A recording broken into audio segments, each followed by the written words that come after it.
padrões de bloqueio, alguns padrões de bloqueio, bloqueios muito significativos e que muitas vezes impedem as pessoas de alcançarem as suas realizações, alcançarem seus objetivos, seja na vida profissional, seja na vida pessoal.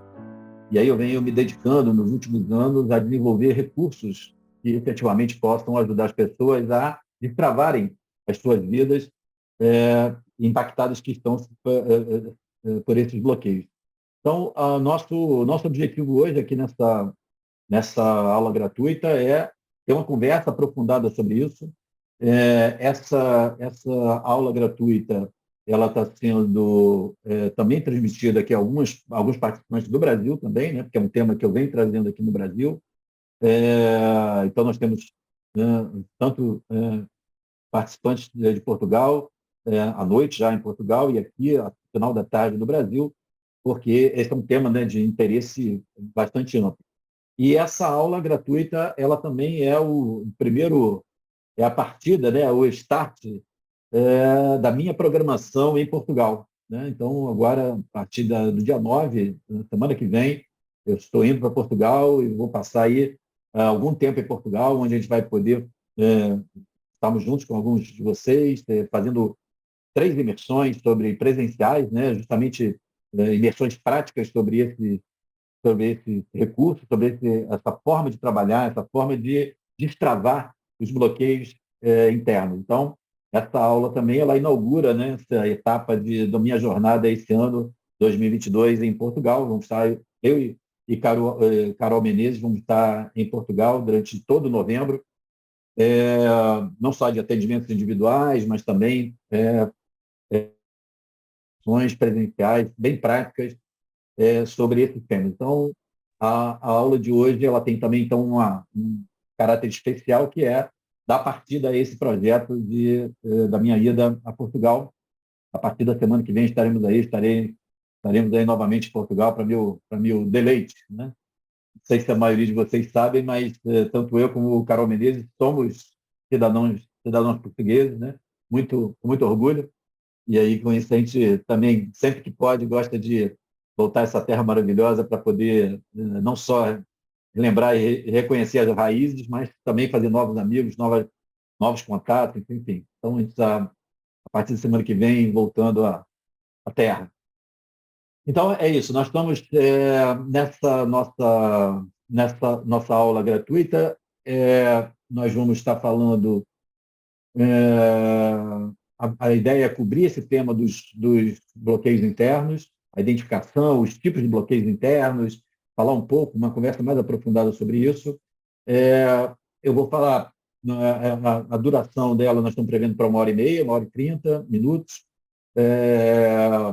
Não vou fazer intervalo, então eu vou abordar o tema e alguns pontos que eu quero dividir com vocês e vou abrir para perguntas. Vocês fiquem à vontade para, sempre que desejarem, é só levantar a mão aí no reaction do Zoom e para fazer perguntas, mas eu vou, ao final, deixar um período maior para vocês poderem fazer as perguntas.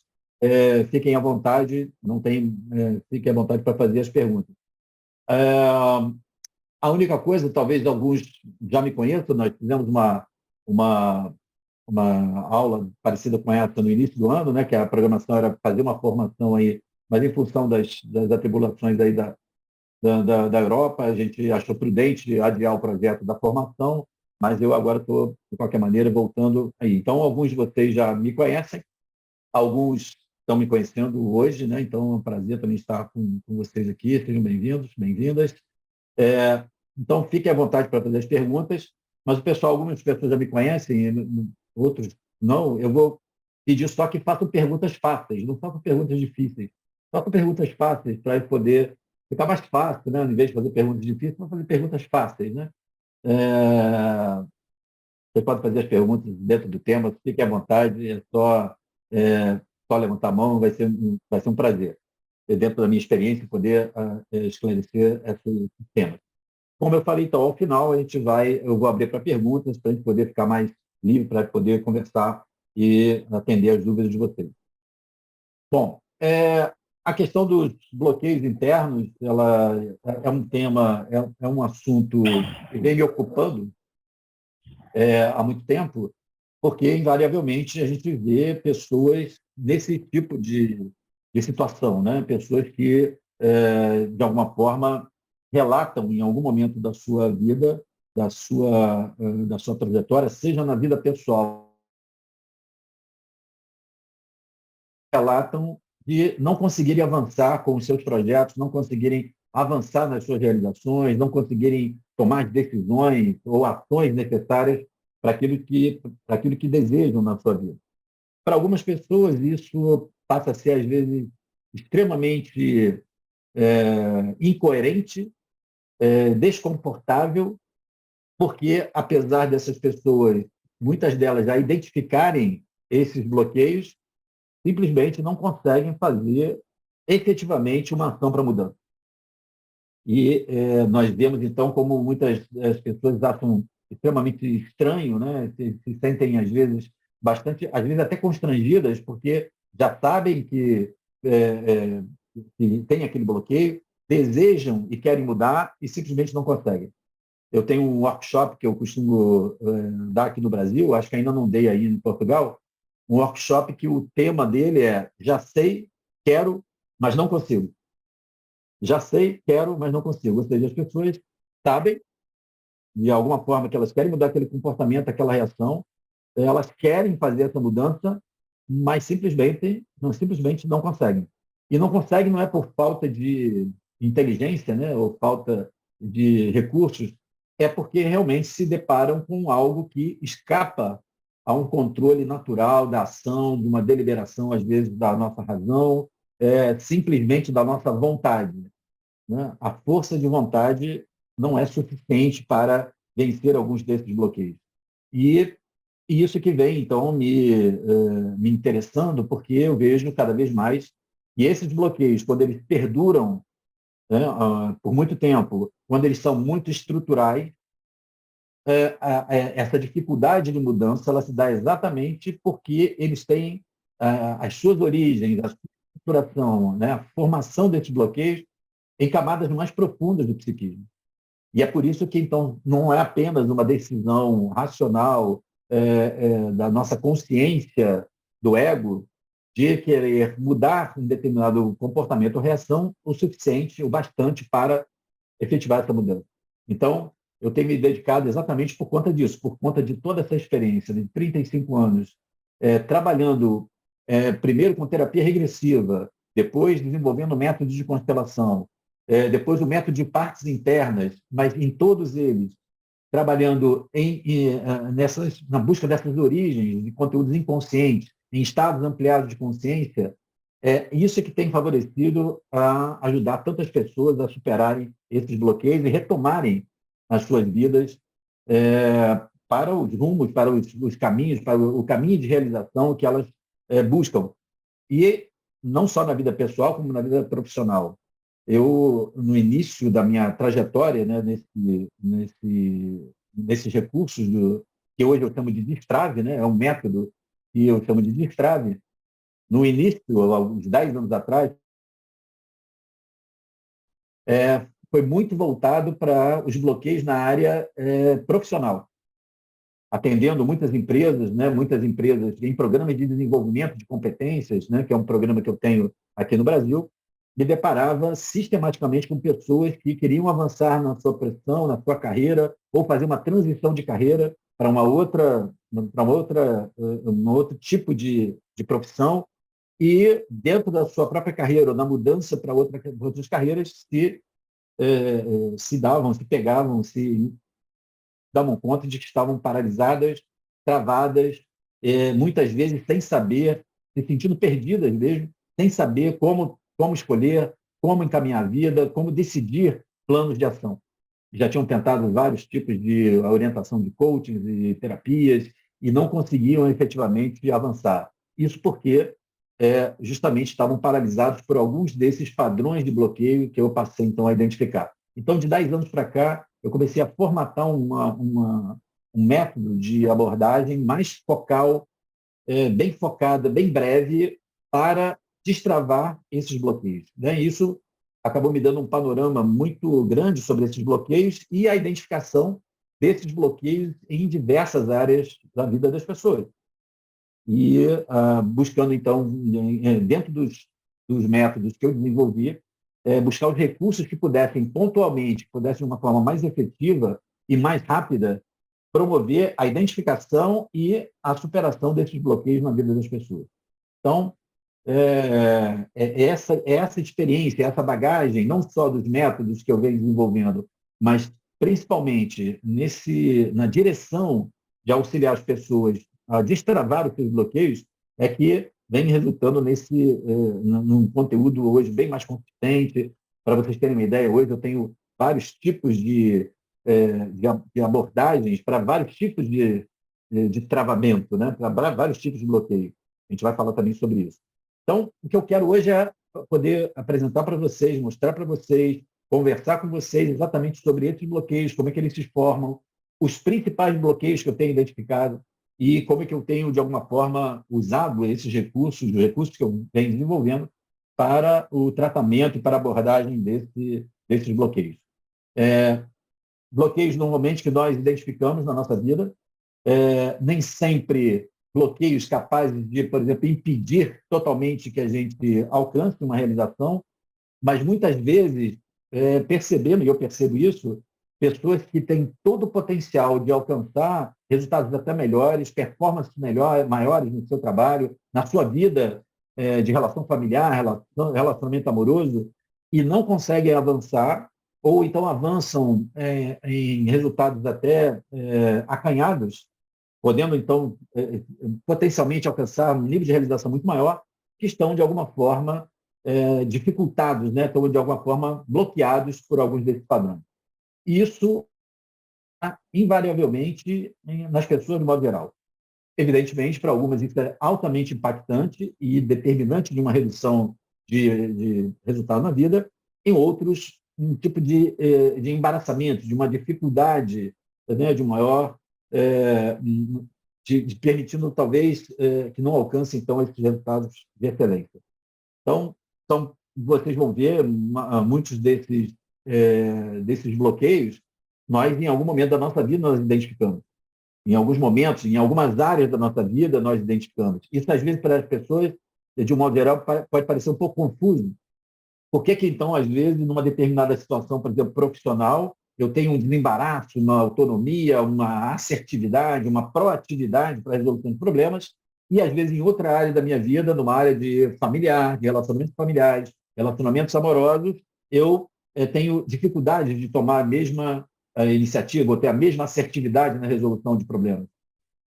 Somos a mesma pessoa, mas em cada uma dessas áreas nós vemos que elas disparam padrões nossos que às vezes são muito específicos, fazendo com que muitas vezes pareçam até totalmente incoerentes. Nós podermos, numa área, por exemplo, profissional, termos um nível de assertividade, de força, de vontade, e em aspectos mais pessoais ou emocionais da nossa vida privada, termos dificuldades com, às vezes, decisões básicas. Então, isso é exatamente inerente a esse tipo de conteúdo mais inconsciente que, em algumas áreas da nossa vida, acabam sendo disparados. Tem gatilhos específicos para algumas dessas áreas. E por isso que, muitas vezes, as pessoas acham até estranho por que então essa diferença, né? É porque, na verdade, cada uma dessas situações aciona, é um gatilho para reações diferentes, realmente, dentro do nosso próprio psiquismo. São partes nossas, né? E daí, então, por isso que eu uso muito o método de partes internas, que são partes internas nossas que têm respostas diferentes para situações parecendo que são muito conflitantes para a mesma pessoa. Mas são partes nossas que têm reações muito estruturadas e, às vezes, muito diferentes daquela que a gente gostaria após aquela reação, que eu chamo de automatismo, né? Depois de um automatismo, de uma reação emocional, um comportamento automático que a gente repete em determinadas situações, e depois a gente fala assim, nossa, mas quando eu vi, eu acabei fazendo, eu acabei me irritando, eu acabei ficando sem saber o que dizer. E depois eu me senti triste. Então, veja, né, quando a gente fala assim, né, qual é a grande característica dessa fala? Existem vários eus nessa fala, né? Então, quando eu vi, eu fui lá e me irritei. Aí depois eu me arrependi depois quer dizer, o eu que se irrita é um eu que depois tem um outro eu que se arrepende daquela reação e eu que, no final das contas, fico com o resultado disso, não consigo entender por que naquela hora esse eu foi mais forte do que eu. E aí nós vemos, então, uma série de reações dessas que promovem esses bloqueios. Né? Eu quero falar, então, para vocês sobre essa estrutura do funcionamento, da dinâmica desses bloqueios e os principais bloqueios. Eu vou apresentar para vocês um mapa mental, né, que vai orientar aqui a minha abordagem. Esse mapa mental, ele depois vai ficar disponível para vocês. Né? Essa aula está sendo gravada. Deixa eu ver se está mesmo. Está sendo gravada. Essa aula está sendo gravada, então depois eu disponibilizo ela na minha plataforma de EAD digital. Vocês, então, têm acesso gratuito a ela e vocês podem acessar essa aula gratuita quantas vezes vocês quiserem. E lá vai estar disponível, depois eu faço uma pequena edição, no final de semana, mais tarde, domingo, ela já deve estar disponível, já está no ar. Esse mapa mental que eu vou trabalhar aqui, ele vai estar disponível para vocês poderem baixar em PDF. Né? Esse mapa mental sempre é um auxílio muito grande para a retomada do assunto e para estudo, né? Porque ele orienta os tópicos de abordagem que eu vou fazer nessa nossa aula e vocês então vão ter esse mapa mental disponível também na aula que vai ficar gravada para vocês. Né? Eu vou então compartilhar minha tela com vocês, que eu quero compartilhar a minha tela com esses pontos. Muito bem. Estão vendo? Já apareceu aí, né? Já, agora sim, apareceu aí, né? O Zoom demora aqui um pouco a me avisar que está disponível para vocês. Bom, essa é normalmente a frase que a gente mais ouve, é aquela que, de alguma forma, a gente percebe nas pessoas que estão impactadas por algum tipo de bloqueio interno. Eu sinto a minha vida travada e não sei como destravar. Né? Ou seja, eu percebo que tem um bloqueio, tem alguma coisa que não resulta e eu não sei simplesmente como destravar. Algumas pessoas, e isso nós sempre abordamos em termos de nível de consciência do problema. Né? Nós temos hoje um conceito como se fosse uma pirâmide de níveis de consciência. Então, tem pessoas que estão numa base da pirâmide que não tem nem consciência de que tem um problema. Elas transitam na vida, elas acham que a vida é do jeito que é e elas estão transitando e não percebem, não se dão conta. Elas sobrevivem, elas reagem à vida e não têm muita consciência sobre a sua própria condução. Depois nós temos algumas pessoas que já têm alguma consciência do seu problema. Elas já têm consciência de que tem um obstáculo, mas elas não têm uma ideia da solução. E alguns, já um número menor, são aqueles que conseguem identificar, têm consciência do problema, seja pela via da psicoterapia, do desenvolvimento pessoal, do desenvolvimento profissional de competências, e aí buscam alguns recursos. Mas nem sempre os recursos disponíveis eles são capazes de ajudar a esse destravar das pessoas, principalmente quando eles têm as suas raízes mais profundas. E hoje nós temos um grande problema, né?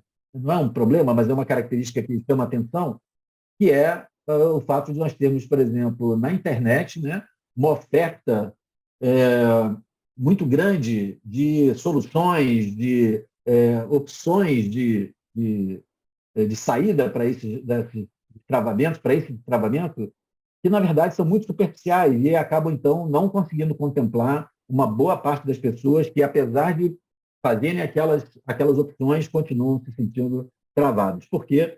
Porque uma abordagem, às vezes, superficial não é suficiente, não é capaz de levar realmente o sujeito, aquele indivíduo, a identificar a origem daquela trava, destravar e colocar a vida em movimento. Né? Então, muitas vezes, nós vamos falar aqui sobre, por exemplo, padrões mais complexos, padrões mais estruturados, como a procrastinação, por exemplo. Então, quantas pessoas não se identificam num padrão procrastinador de adiamento permanente, constante, de insegurança em relação a decisões, e vão adiando. E não adianta você, de repente, ter uma sugestão ali na internet de você, então você acorda de manhã, faz a lista de prioridades, segue aquela prioridade, começa com a mais difícil, para algumas dessas indicações, que para algumas pessoas vão ser eficazes, vão ajudar no processo, mas para a grande maioria, essas intervenções mais superficiais não vai ser suficiente para, de fato, modificar o padrão procrastinador. Isso costuma gerar nas pessoas algum nível de desesperança, muita frustração, porque elas invariavelmente se debatem com o mesmo tipo de padrão. Elas sentem as vidas travadas e não sabem como destravar. Esse tipo de argumento, esse tipo de situação, ele tem a ver exatamente com essa identificação de bloqueios, que a gente chama, né? São bloqueios internos, bloqueios que, de uma forma, eles vêm de uma forma, às vezes, na maioria das vezes, inconsciente, não são identificados na sua estrutura, mas nós conseguimos identificá-los pelos resultados, pelo tipo de efeito que eles provocam nas nossas vidas. E aqui eu coloquei os 4 principais efeitos da atuação de bloqueios internos. Então, o que a gente identifica nessas pessoas que se sentem travadas? Elas normalmente estão travadas por algum nível de paralisação, ou seja, que o nível de bloqueio de tal ordem que elas não conseguem avançar numa determinada direção da sua vida, ou então num movimento de evitação, ou seja, não é só uma paralisação, mas há evita determinadas áreas da vida, evita determinados tipos de decisão, situações que são mais críticas, fazendo com que, então, ao invés de haver um enfrentamento para a transformação, para uma superação, essas pessoas passam a fazer, por conta desse bloqueio, processos de evitação, de evitar determinada decisão, determinada área da vida, determinado tipo de relacionamento, fazendo com que, então, não se concretize, muitas vezes por conta do medo do fracasso, do medo do insucesso, evitar o enfrentamento e a possibilidade, inclusive, de realização, inclusive de sucesso. Nós vemos muitas vezes pessoas desenvolvendo estratégias, às vezes muito sutis, mas muito eficazes, que vão evitando situações de realização, de felicidade, de crescimento, de prosperidade. E aí nós vamos ver, então, que os bloqueios eles podem atuar em questões de ordem financeira, de ordem pessoal, de realização, de sucesso, de coisas, às vezes, até mais direcionadas para o próprio indivíduo, um processo de emagrecimento. São bloqueios que acabam impedindo, de fato, esse movimento. Então, paralisação, processos de evitação das situações e alguns desses bloqueios promovem um tipo de alienação, de uma distração, ou seja, bloqueios que, ao invés de nos colocar conectado na vida, alinhado com a vida para buscar realizações, faz com que a gente faça um movimento de alienação, de distração, de começar a colocar foco em coisas que não sejam realmente importantes ou que nos auxiliem no processo de crescimento e desenvolvimento da vida. Então, a gente vê hoje, né, um dos projetos de destrave que eu tenho Destrave Filhos, que chama. Então, o programa chama Destrave, né, e eu tenho várias aplicações. Uma dessas aplicações é o Destrave Filhos. Esses filhos são filhos de 18 a 40 anos, né? Sabe aqueles filhos de 18 a 40 anos que não saem de casa, que continuam dependendo dos pais, que não conseguem definir uma carreira, que não conseguem ter uma autonomia financeira e que estão travados, né? Então, muitas vezes a gente vê nessa alienação em relação a, por exemplo, jovens que são ou por conta da internet, ou dos videogames, ou então de atividades que não têm um compromisso com a vida, uma forma de distração, de ocupação, mas que não efetivamente coloca na vida dos adultos, na vida da autonomia, da realização profissional e pessoal. Então, esse processo de alienação ele também é muito frequente e é um efeito, né, da atuação de bloqueios internos, de padrões de bloqueio dessa ordem. Agora, talvez os principais efeitos, principais não por conta que sejam os mais importantes, mas eles são mais falados e são às vezes mais identificados, né? são os padrões de sabotadores internos que nós temos. Por que eu digo que eles são importantes? É porque, normalmente, os sabotadores, a atuação desses bloqueios, de diversos bloqueios, acaba gerando um padrão mais estruturado de reação. Né? Um sabotador ele é um tipo de bloqueio que tem uma estrutura que tende a ser mais difícil, de uma maior complexidade para se destravar, porque ela tem uma combinação de comportamentos, emoções, pensamentos, atitudes que geram um padrão que nós chamamos de sabotador interno, como, por exemplo, o padrão procrastinador. Então, a procrastinação, esse padrão de bloqueio que a gente chama de procrastinação, ele é uma combinação de vários aspectos e por isso que é, muitas vezes, mais difícil de conseguir se modificar de uma forma mais simples ou de intervenções mais superficiais, porque ele tem uma estrutura já psíquica muito mais cristalizada, um padrão muito mais rígido de reação, tornando, às vezes, mais difícil a sua superação. Esses são os principais efeitos que nós vemos nas pessoas da atuação desses bloqueios internos.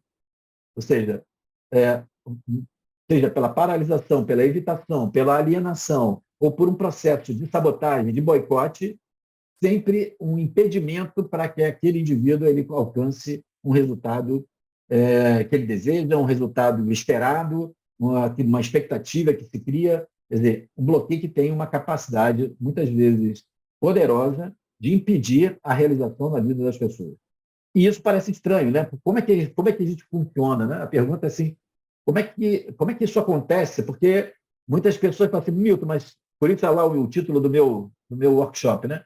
Eu já sei que isso é um bloqueio, eu já sei que isso, a procrastinação não é bom, eu quero mudar, mas eu não consigo. Quando eu vejo, eu estou lá repetindo. Milton, eu quero me envolver no padrão de emagrecimento. Eu sei que eu preciso emagrecer por uma questão de saúde, questão estética, seja o que for. Eu quero e me envolvo, mas quando eu vejo, eu saboto, eu boicoto, eu crio situações que acabam inviabilizando. Ou seja, tem uma dinâmica que deixa as pessoas, às vezes, bastante confusas, porque parece incoerente. Por um lado, a gente quer e, por outro lado, parece que a gente não consegue. E não adianta simplesmente uma alegação de que é falta de força de vontade, como muitas vezes a gente vê. Uma alegação que não, se você não está conseguindo é que falta força de vontade, é que falta focar. Você tem que... Infelizmente, não é tão simples assim. Porque se fosse, essas soluções, né, eu costumo chamar essas soluções, algumas dessas soluções da internet, de objetos brilhantes. Né? Então, a gente tem na internet alguns objetos brilhantes que falam, nossa, isso aqui vai ser fantástico. Né? É um curso que eu pago lá não sei quantos euros e aí com isso, com tantas horas de aula ou de conteúdo num vídeo, eu vou conseguir superar a ansiedade, a procrastinação, a síndrome do impostor. Esses recursos, apesar de trazerem algumas informações importantes, para alguma mudança, na maioria das vezes, há uma dinâmica desses bloqueios que torna quase que incoerente. Né? Um lado nosso quer mudar, mas tem outro que sabota, tem outro que vai inviabiliza. Isso parece bastante incoerente, né? E bastante conflitante para a maioria das pessoas. Então, eu vou falar rapidamente sobre essa questão da dinâmica, que ela é importante, porque ela vem exatamente a forma como eu olho para o psiquismo, a forma como eu olho para o ser humano, né? Como eu entendo o ser humano, a dinâmica do funcionamento do psiquismo desse ser humano, e como eu entendo a forma do adoecimento, o que leva o indivíduo nessa visão, que eu considero no meu modelo, o que leva ele a adoecer, é isso que ajuda a que a gente tenha recursos tão mais efetivos, extremamente potentes para a superação dos bloqueios internos e as suas consequências. Né? Por quê? Essa dinâmica, quando a gente chama da dinâmica dos bloqueios internos, nós estamos falando então de conteúdos inconscientes que têm respostas que a gente chama de automáticas, porque diante de uma determinada situação, nós estamos quase que condicionados, programados a ter uma resposta padrão. Só que isso não é uma escolha deliberada do indivíduo no seu psiquismo, então nessa hora eu vou reagir assim, eu vou tomar essa atitude, eu vou aderir a esse regime alimentar, a essa reeducação alimentar. Ou seja, naquela hora em que ele está programando racionalmente, dentro do seu nível de consciência de vigília, do seu ego, da razão, ele está se propondo a um plano de ação, a uma ação deliberada para alcançar determinada meta, ele é invadido por um outro tipo de pensamento, por um outro tipo de movimento que elege elege uma outra meta, elege uma outra conquista, elege um outro propósito. E aí, então, essa competição de propósitos acaba resultando nesse tipo de conflito. O que acontece muitas vezes é que esse conteúdo inconsciente, porque é inconsciente, ele vem de uma tal forma, com uma tal intensidade, que ele se sobrepõe à vontade, ao desejo ou ao estabelecimento daquele plano que se colocou. E é por isso que a gente, então, muitas vezes tem que entender perfeitamente assim, por que eu continuo sistematicamente me boicotando? Por que eu continuo sabotando o meu processo de desenvolvimento profissional? Algumas pessoas chegam a criar situações onde sabotam, por exemplo, a questão de conquistas financeiras. Então, começa a ter processo, começa a ter um crescimento financeiro, começa a ter um crescimento em termos de renda, de patrimônio, e, de repente, criam uma determinada situação onde passam a perder quase tudo.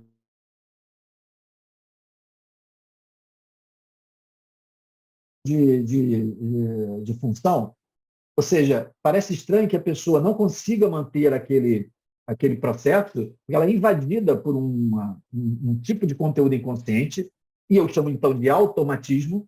Por que automatismo? Porque diante de uma determinada situação, essa reação ela vem automática, ela se sobrepõe à nossa vontade, nós passamos a reagir movidos por aquele automatismo, e depois, então, a gente só constata o efeito. É por isso que eu falo, quando eu falo de partes internas, né? É como se fosse, então, um pequeno eu, um outro Milton, mas que está aqui gravitando em torno de mim, que numa determinada situação é um gatilho, ele é acionado. E aí esse pequeno eu, ele reage da forma que ele está acostumado a reagir, e na maioria das vezes de uma forma desproporcional, incoerente à situação, incompatível com aquilo que a gente deseja, mas essa parte ela vem, reage dessa forma e depois ela vai embora. E quando ela vai embora, a gente que fica, então, com o resultado.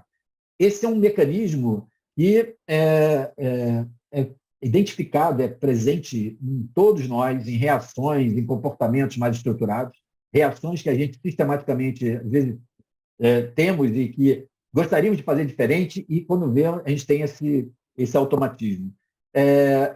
Justamente porque essas situações, elas, quando surgem, elas têm características que fazem com que essa reação automática ela seja disparada sem que haja um controle efetivo da nossa consciência. Ou então, quando há algum nível de consciência, algum nível de controle, nós identificamos, então, um grande conflito, né? Ou seja, essa dinâmica, ela aparece muitas vezes para mim, por exemplo, num cliente, no consultório, porque ele está diante de uma constatação, né? Ou seja, uma parte dele quer se realizar, uma parte dele quer avançar, uma parte dele quer estar seguro, uma parte dele quer se relacionar amorosamente, e uma outra evita, e uma outra sabota, e uma outra, em algum momento, ele percebe que ele mesmo produz um boicote às suas pretensões. E isso é motivo de grande sofrimento, né? As pessoas, então, percebendo que muitas vezes elas próprias produzem situações com a sua insegurança, com a sua omissão, com o adiamento de uma decisão que seja, de várias formas, mas elas percebem que elas produzem o obstáculo para aquilo que elas mesmas desejam. Então, se por um lado ela deseja realização, há uma outra parte, há um outro movimento inconsciente que invade, e muitas vezes, com a intensidade desse movimento, ele é mais efetivo do que só a nossa vontade. E aí não adianta simplesmente, como eu já falei, se exortar ou estimular que apenas seja uma questão de força de vontade. Não é só uma questão de força de vontade, né? Infelizmente, a vontade, né? Uma das coisas que eu abordo no Destrave é a vontade, né? A vontade, ela não é só forte, né? Há 4 níveis da vontade. Quando eu estou numa situação como essa, né? Ou quando eu estou trabalhando em alguns casos, os bloqueios são principalmente por conta de um desequilíbrio, né? Uma distorção em relação à vontade. Não adianta só trabalhar a força de vontade, porque a força de vontade na direção equivocada, ela vai gerar mais frustração, mais desgaste, mais sofrimento. Então, uma vontade, ela não pode ser só forte. A vontade, além de forte, ela tem que ser uma vontade hábil. O indivíduo tem que ter a habilidade de conseguir colocar a vontade em vários aspectos que compõem a vida dele. Quando ele coloca num aspecto só, isso pode tornar uma concentração que não contempla outras necessidades. E isso faz com que a realização fique bloqueada. E aqui, vontade, por vontade, eu estou definindo como energia de realização. Então, a vontade do indivíduo, a nossa vontade, é a energia de realização que a gente coloca nas coisas.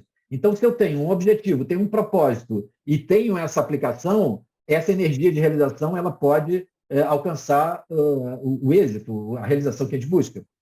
Mas se ela for só forte, mas focada num ponto que não é o suficiente, nós podemos colocar força de vontade que isso não vai ser necessariamente capaz de gerar o resultado que a gente busca. Então, além de forte, a vontade tem que ser hábil. Além de hábil, a vontade tem que ser boa, ou seja, a vontade tem que fazer coisas e ter resultados que tragam um nível de sensação de bem-estar. Senão, não adianta a gente tentar forçar numa força de vontade, num aspecto que está trazendo desprazer. Isso acaba gerando um bloqueio por si só. Além de forte, além de hábil, além de boa, a vontade tem que ser uma vontade de sentido.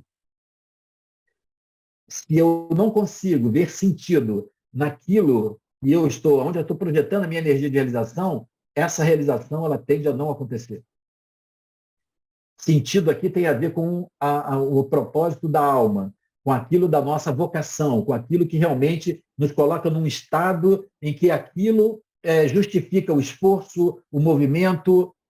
Eu tenho, então, observado, ao longo dos últimos anos, principalmente dos últimos 15 anos, muitas pessoas que me procuram no consultório em estados de depressão, mas que, na verdade, se você olha para o contexto de vida, são pessoas que conseguiram realização em várias coisas básicas da vida. Tem o seu ordenado, tem a sua renda, tem o seu patrimônio, tem um casamento razoável, tem o atendimento de algumas das metas colocadas para a vida atingida, mas já não vem mais coisas que façam sentido para a sua atuação. Elas deprimem porque não conseguem colocar energia de realização que essas coisas já não fazem, já não falam a alma, já não estão alinhadas a um propósito mais profundo. Então, o processo da depressão, ele pode estar associado exatamente a uma falta de alinhamento com alguma coisa que faça sentido, que tenha propósito. Porque na hora que a gente a realização ela vem naturalmente, porque nós estamos sempre naturalmente ansiando, buscando essa nossa realização. Vejam, a pergunta, por que um cliente, então, quando ele está movido por um bloqueio, um sabotador, ele me procura buscando ajuda, seja do destrave terapeuta, ou do destrave profissional, ou do destrave filhos? É porque ele percebe que, apesar de estar produzindo esse bloqueio, tem uma parte dele que busca essa realização. Tem uma parte dele que precisa bypassar, entender e dissolver esse bloqueio para poder alcançar essa realização. Então, a natureza da dinâmica do psiquismo nos leva ao sofrimento, porque o sofrimento, então, é uma indicação de que alguma coisa na nossa forma de conduzir a vida, na nossa forma de olhar a vida, na nossa forma de olhar um determinado aspecto da nossa vida, precisa ser mudado, precisa ser transformado. Então, não adianta se explicar ou fazer um processo intelectual de entendimento se isso não é compreendido num nível mais profundo pelo indivíduo. Que o sofrimento, qualquer que seja ele, é uma indicação de algo que precisa ser mudado no nível mais profundo da consciência, da forma como a pessoa conduz a sua vida. E a gente não contempla isso para poder entender qual é o sentido, por exemplo, de um sabotador. Nós vamos ter sempre muito mais dificuldades de poder superá-lo. Quanto mais oposição, quanto mais força a gente dá ao sabotador, mais ele cresce. Nós precisamos entender qual é o sentido, por que aquele sabotador ele sabota. E se eu disser para vocês que o sabotador, na maioria das vezes, um sabotador interno, ele está a serviço de proteger uma parte nossa que tem uma grande dor, que tem uma grande ferida, que tem um grande sofrimento. Um sabotador, muitas vezes, a parte nossa que sabota um processo de relacionamento, uma parte nossa que sabota a prosperidade, ela está a serviço, às vezes, de proteger alguma parte do nosso psiquismo que, por exemplo, sente medo. Então, se eu tenho um medo profundo, inconsciente, de aprofundar num relacionamento e sofrer muito, mas tem um lado meu que quer um relacionamento, eu fico nesse dilema, né? Eu quero um relacionamento, mas tenho um medo profundo de sofrer com esse relacionamento. Eu quero, mas tenho medo de sofrer. Qual é a solução? Eu continuo querendo e posso sabotar, procurando, então, relacionamentos que rapidamente se tornem viáveis. O que é uma incoerência, mas é uma tentativa de evitar, por exemplo, um sofrimento maior. E a gente fica tentando só evitar ou eliminar o sabotador. O que a gente precisa nesse processo é entender quais são os sentimentos de base que estão ali. E, normalmente, quais são os sentimentos de base que estão nesses bloqueios, né? Normalmente, a gente vai encontrar muito a nível inconsciente, por trás de um bloqueio, por trás da atuação de um bloqueio interno, é o medo. Depois, muitas vezes, presente em muitas dessas reações, uma sensação, um sentimento de culpa e uma sensação de não merecimento. Essa lógica, a gente sabota a realização porque tem uma parte nossa que acha que nós não merecemos aquilo. Mas, racionalmente, Vitor, eu sei que eu mereço. Mas existe, a nível inconsciente, alguma estrutura que não se vê merecedora da felicidade, do dinheiro, da felicidade num relacionamento, da maternidade. Então, essa questão da culpa, esse não merecimento, e como tem uma raiz muito profunda e inconsciente, ela pode gerar efeitos, inclusive físicos, fazendo com que haja uma efetividade nesse não merecimento, nesse bloqueio, nessa não realização. Então, nós vamos encontrar sempre muitos, nesses conteúdos mais aprofundados, um conteúdo de medo muito profundo, a culpa e o não merecimento, e também a tristeza. Né? A tristeza, normalmente, aí menos, mas ela aparece muito, principalmente nos processos de alienação, de desânimo, onde não há vontade, né? Onde não há manifestação da vontade. Esse bloqueio tem a ver muito com a tristeza de falta de perspectiva, de falta de realização. Então, a tristeza, ela é um sentimento de base. Não é ela que gera o bloqueio, mas ela é um dos elementos, em termos de sentimento, que acaba dando consistência e dando peso à atuação desses bloqueios internos. O grande problema, então, na dinâmica dos bloqueios internos é porque, como é um conteúdo inconsciente, ele é automático, ele precisa ser conhecido e trazido à consciência para que ele possa ser integrado, para que ele possa ser dissolvido, porque senão ele sempre tem força. E tem uma coisa que, na minha experiência, eu venho observando, principalmente trabalhando com essa questão das partes internas, que uma parte que tem esse automatismo, que a gente já sabe que traz um tipo de efeito negativo, de não realização, de frustração. E a gente, então, fica querendo neutralizar, mas como essa parte, como eu estava falando, ela parece que tem uma finalidade, ela tem um sentido de ela atuar, e ela tem um sentido, por exemplo, de proteção. Se por exemplo, vamos dizer que seja um efeito de proteção de um sabotador que está tentando proteger que a dor seja maior, e eu, no nível da consciência, fico tentando abafar, reprimir, neutralizar, quanto mais eu faço força para neutralizar, mais ela ganha intensidade, porque, imagine, né? Se eu tenho uma proteção, se eu coloco uma proteção para uma ferida, se eu tento tirar a proteção, o que acontece com a ferida? A ferida fica exposta. Se eu tiro a proteção, a ferida pode voltar a doer, pode voltar a sangrar. Então, não adianta eu tentar tirar a proteção se eu não trato a ferida.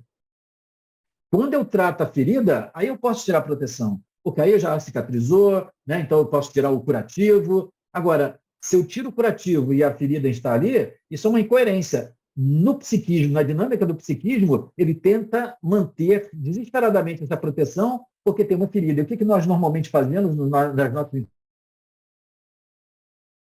sabotador? A gente fica tentando tirar o bloqueio, a gente fica tentando tirar, eliminar aquele padrão incoerente.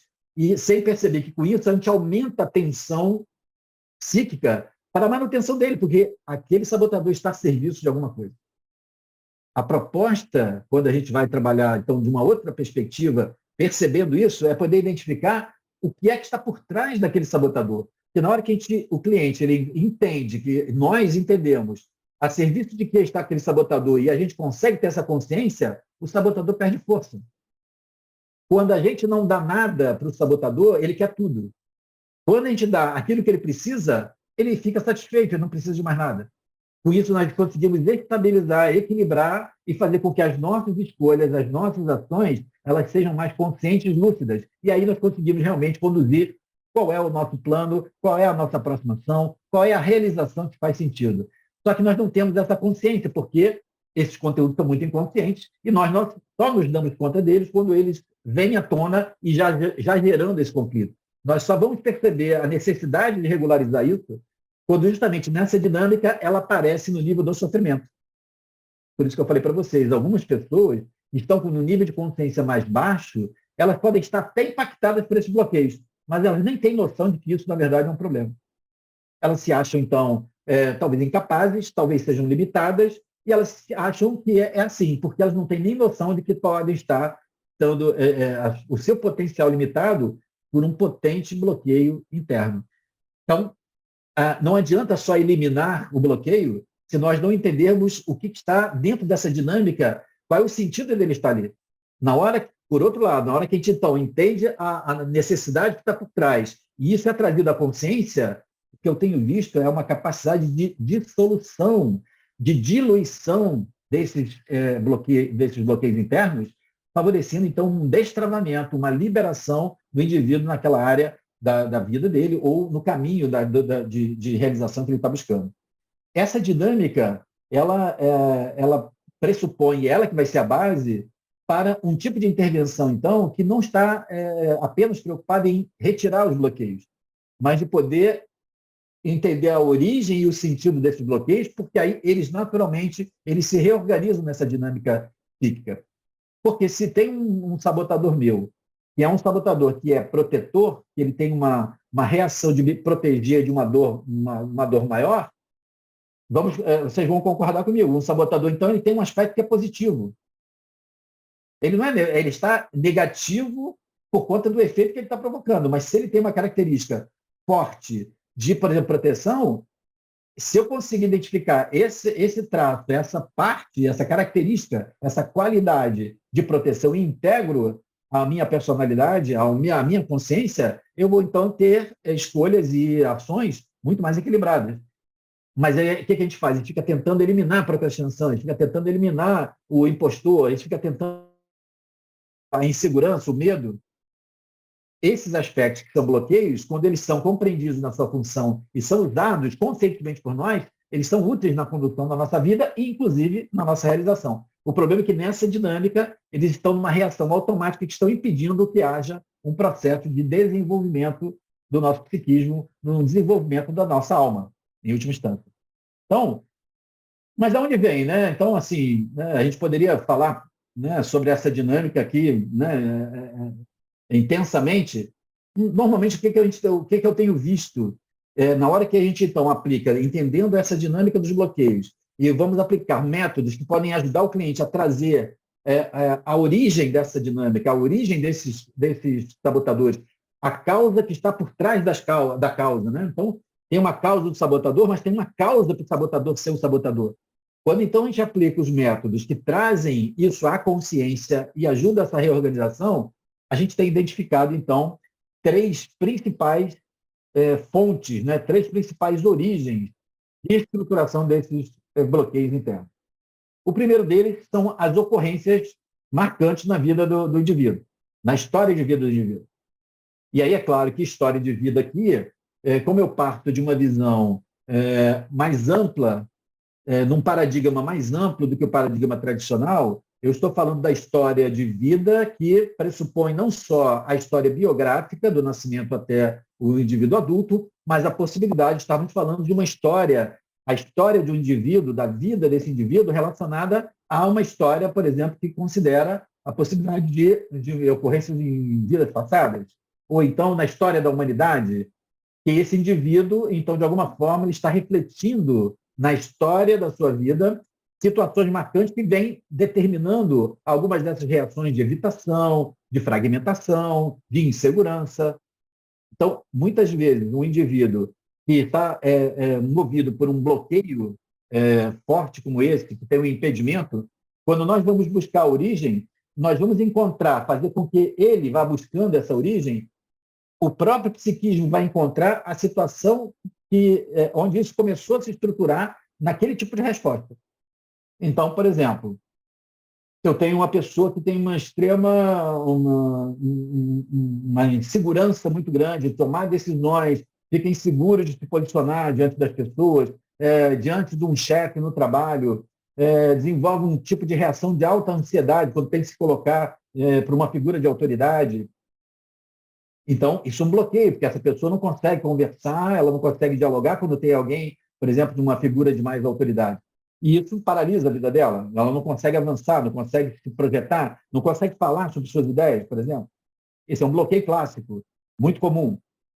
Quando nós utilizamos um recurso adequado para buscar de onde vem essa excessiva insegurança por estar falando por alguém que só porque tem uma hierarquia maior não pode ser confrontado, não pode ser colocado, nós podemos, por exemplo, no próprio processo do cliente, desse destravamento, ele, por exemplo, identificar um momento onde ele está, por exemplo, no útero materno, ele está na barriga da mãe, ele está no ventre materno, ele tem lá 6 meses, 3 meses, e os pais estão pensando se vão ou não abortar, porque já tem um período que se vai abortar ou não.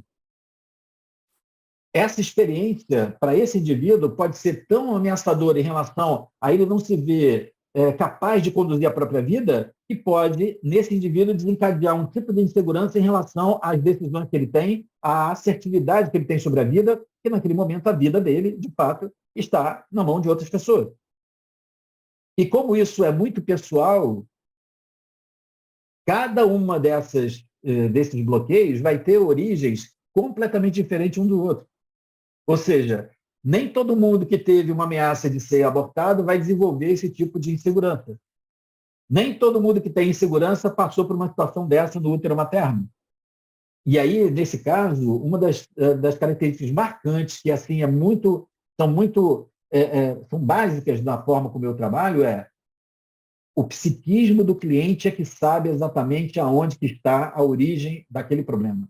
É o psiquismo do cliente que, quando estimulado por um método, ele vai favorecer que o psiquismo do cliente, que a própria mente do cliente, vai identificar aquilo que vem gerando como origem desse problema. E aí, nós, como terapeutas, ou aqueles que, de alguma forma, trabalham numa relação de ajuda, nós temos que estar abertos a poder aplicar um método, entendendo que é a experiência do cliente que vai trazer a resposta. Não é a resposta que eu tenho a priori. Porque eu acho um monte de coisa. Eu trabalho com isso há 35 anos. Só de regressão, já fiz mais de 10 mil sessões de regressão. Eu posso, então, para cada situação, pensar isso provavelmente tem a ver com uma situação no útero, tem a ver com uma vida passada XYZ. E, na verdade, na hora que eu faço uma indução para esse cliente buscar a origem da situação dele, ele pode trazer uma coisa completamente diferente daquilo que eu acho. Por mais que, então, é claro que com a experiência que eu tenho, muitas vezes já tenho uma noção do que pode ser, que tipo de experiência, que tipo de ocorrência marcante que ele pode ter tido na vida e que pode gerar aquele problema, muitas vezes eu vou me surpreender com algo que não passava ainda pela minha experiência ou não passava ainda como uma origem. Eu trabalho com isso todos os dias, eu trabalho com isso full time, né? Então, há 35 anos que eu trabalho com isso, de 8 da manhã às 20 horas, e eu quero dizer a vocês que todos os dias eu me surpreendo. Porque, apesar de toda essa experiência, é aquilo que vem da experiência do meu cliente que vai indicar aquilo que realmente precisa ser transformado. Então, nessa hora, essas ocorrências marcantes como essa que eu estou falando, pode para aquele indivíduo ter tido uma tal cristalização que ele continua reagindo inseguro porque ele está preso a uma situação onde ele estava impotente. Então, vamos numa experiência como essa, vamos, por exemplo, uma experiência de suporte das vidas passadas. Então, de repente, uma pessoa que tem uma paralisia, um medo de estar sozinha, de estar na rua sozinho, um bloqueio, né, de vida, num transtorno de ansiedade que característico desse tipo de problema, há muitas vezes ocorrências na vida dessa pessoa, ao longo de toda a experiência, a trajetória dela, aonde isso foi se concretizando, se reforçando, se construindo, e hoje tem uma reação automática desproporcional desse jeito.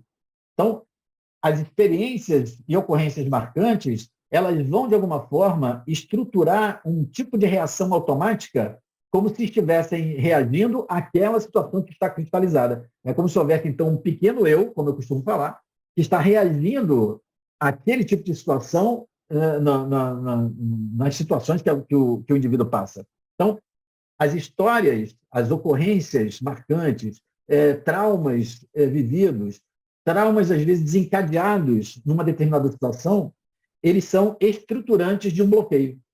E aí, nessa fragmentação, nós vemos, então, essa reação se repetindo automaticamente e, muitas vezes, o indivíduo, porque esse conteúdo, essa ocorrência, não está acessível à memória mais superficial, ela continua trazendo emoções, comportamentos, padrões de reação físico e que o cliente, o indivíduo não consegue, a pessoa não consegue identificar o porquê daquilo, a lógica daquilo. Por que eu tenho, então, tanto esse medo? Por que, então, eu não consigo ter um relacionamento? Por que eu não consigo parar num emprego? Por que os meus negócios sempre acabam tendo algum tipo de fracasso? A relação com o dinheiro, a relação com o poder, a relação com o sexo, a relação com o amor, a relação com a família, muitas vezes está marcado por conta dessas ocorrências da história. E aí, quando eu falo de história de vida, é, dentro da perspectiva do cliente, aquilo que pode ter como origem. E quando um aspecto importante para ressaltar aqui agora, apesar de eu considerar, dentro do meu modelo, dentro da visão de ser humano, essa possibilidade, por exemplo, né, que todo o meu modelo é baseado na psicologia transpessoal. Na psicologia transpessoal, nós consideramos níveis de consciência em vários, que de alguma forma contribuem, vários desses níveis de consciência contribuem para que nós tenhamos as reações que nós temos. Alguns desses níveis de consciência são, por exemplo, as origens familiares, ancestrais. Então, conteúdos que vêm sendo repetidos na nossa família podem e vão fazer algum tipo de interferência, algum tipo de influência na nossa reação. Como também na psicologia transpessoal, eu tenho vários níveis de consciência relacionados à história da humanidade. Então, a história da humanidade vem produzindo um tipo de característica que pode, de alguma forma, repercutir no meu psiquismo com um determinado tipo de padrão com o qual estou identificado, seja de medo, seja de violência, como também tem, na psicologia transpessoal, um nível de consciência relacionado a vidas passadas. E aí, então, o cliente pode acionar uma suposta vida passada, ele acessar, num processo regressivo, por exemplo, uma situação que tem a ver com aquele medo, por exemplo, de tomar decisão. Agora, o que é importante ressaltar? Não é o fato de ser, que venha da família, que é de uma vida passada, ou que é da história da humanidade, que vai ser terapêutico por si só. O que faz sentido e o que faz com que seja terapêutico é o caráter fenomenológico da experiência. O que quer dizer isso? A fenomenologia, dentro da psicologia, o método fenomenológico, ele quer dizer que o mais importante, o que é realmente terapêutico, é a experiência do cliente. Então, se a experiência do cliente faz sentido para ele, ele vai conseguir o nível de transformação adequado, independente se aquilo foi ou não uma vida passada, se aquilo foi ou não que ocorreu na infância. Alguns colegas meus americanos que estudam o que eles chamam de falsas memórias, né? Ou seja, nos Estados Unidos eles fizeram um trabalho em cima de pessoas que iam aos tribunais alegando que tinham sido abusados sexualmente na sua infância por parentes, por vizinhos, etc. Alguns desses casos, muitos deles, eram considerados falsas memórias porque depois se comprovava que era impossível que aquela pessoa acusada estivesse na possibilidade de abuso daquela criança naquele período relatado. E aí se tratava como falsas memórias. Mas, na verdade, depois esses colegas, trabalhando com terapia regressiva, trabalhando com essas pessoas, viram que aquele tipo de situação na vida atual, ele foi um desencadeador, um disparador de um conteúdo que parecia vir de uma memória mais antiga. Então, vejam, não importa se a questão é de vida passada, ou se é da vida atual, ou se é da história da família, ou se é da história da humanidade. A pergunta é, o que esse sofrimento está indicando para esse indivíduo que ele precisa transformar, que ele precisa mudar na forma dele lidar com a vida para que ele deixe esse sofrimento. E não o fato de ser, se aconteceu com 5 anos que ele foi abusado ou não foi. É o quanto que aquele abuso, ou aquela situação de vulnerabilidade, aquela situação de abandono, vem marcando aquele indivíduo hoje. Na hora que ele percebe isso e ele transforma isso hoje, ele então faz o nível de transformação, ele destrava aquele bloqueio, independente da veracidade, do que foi ou que não foi. Então, por que isso é importante? Porque não depende do cliente acreditar em vida passada, acreditar que realmente vem da família. Ele precisa acreditar na experiência que ele está tendo.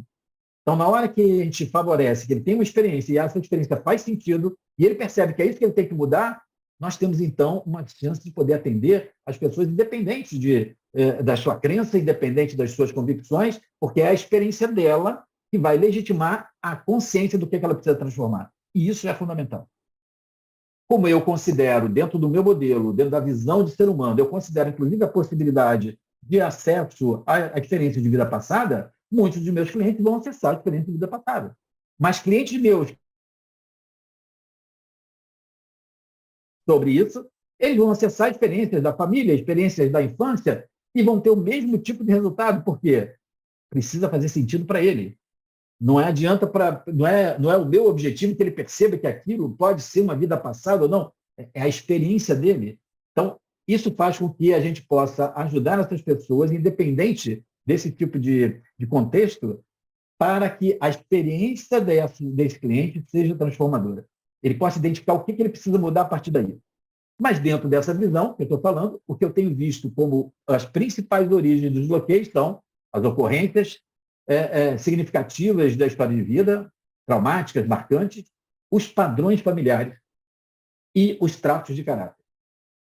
Padrões familiares, muito dentro até do que a psicologia transpessoal já fala, né, de como os padrões familiares da família que nós temos como origem, eles vêm e podem influenciar a nossa reação, como é muito usado na constelação familiar do Bert Hellinger, né, um conhecido terapeuta das constelações, mas que tem uma abordagem específica de entendimento de que os problemas das pessoas têm a ver com os padrões familiares que se repetem. Quero dizer a vocês que, apesar do meu método de constelação ser diferente do Bert Hellinger, e por alguns pressupostos diferentes que eu uso, eu tenho identificado que alguns bloqueios internos, eles são, sim, provenientes de padrões familiares que vêm se reproduzindo, se repetindo ao longo das gerações e que reforçam naquele indivíduo esse bloqueio. Agora, de novo, a pergunta é, tudo bem, esse é um padrão, por exemplo, em relação a dinheiro, em relação à herança, em relação à prosperidade, que vem marcada por uma família, pela história da minha família, que tem um histórico de dificuldade com o dinheiro. A pergunta é, o que esse indivíduo, ao tomar consciência, essa pessoa, esse cliente, ao tomar consciência disso, o que ele precisa mudar para poder sair desse tipo de padrão?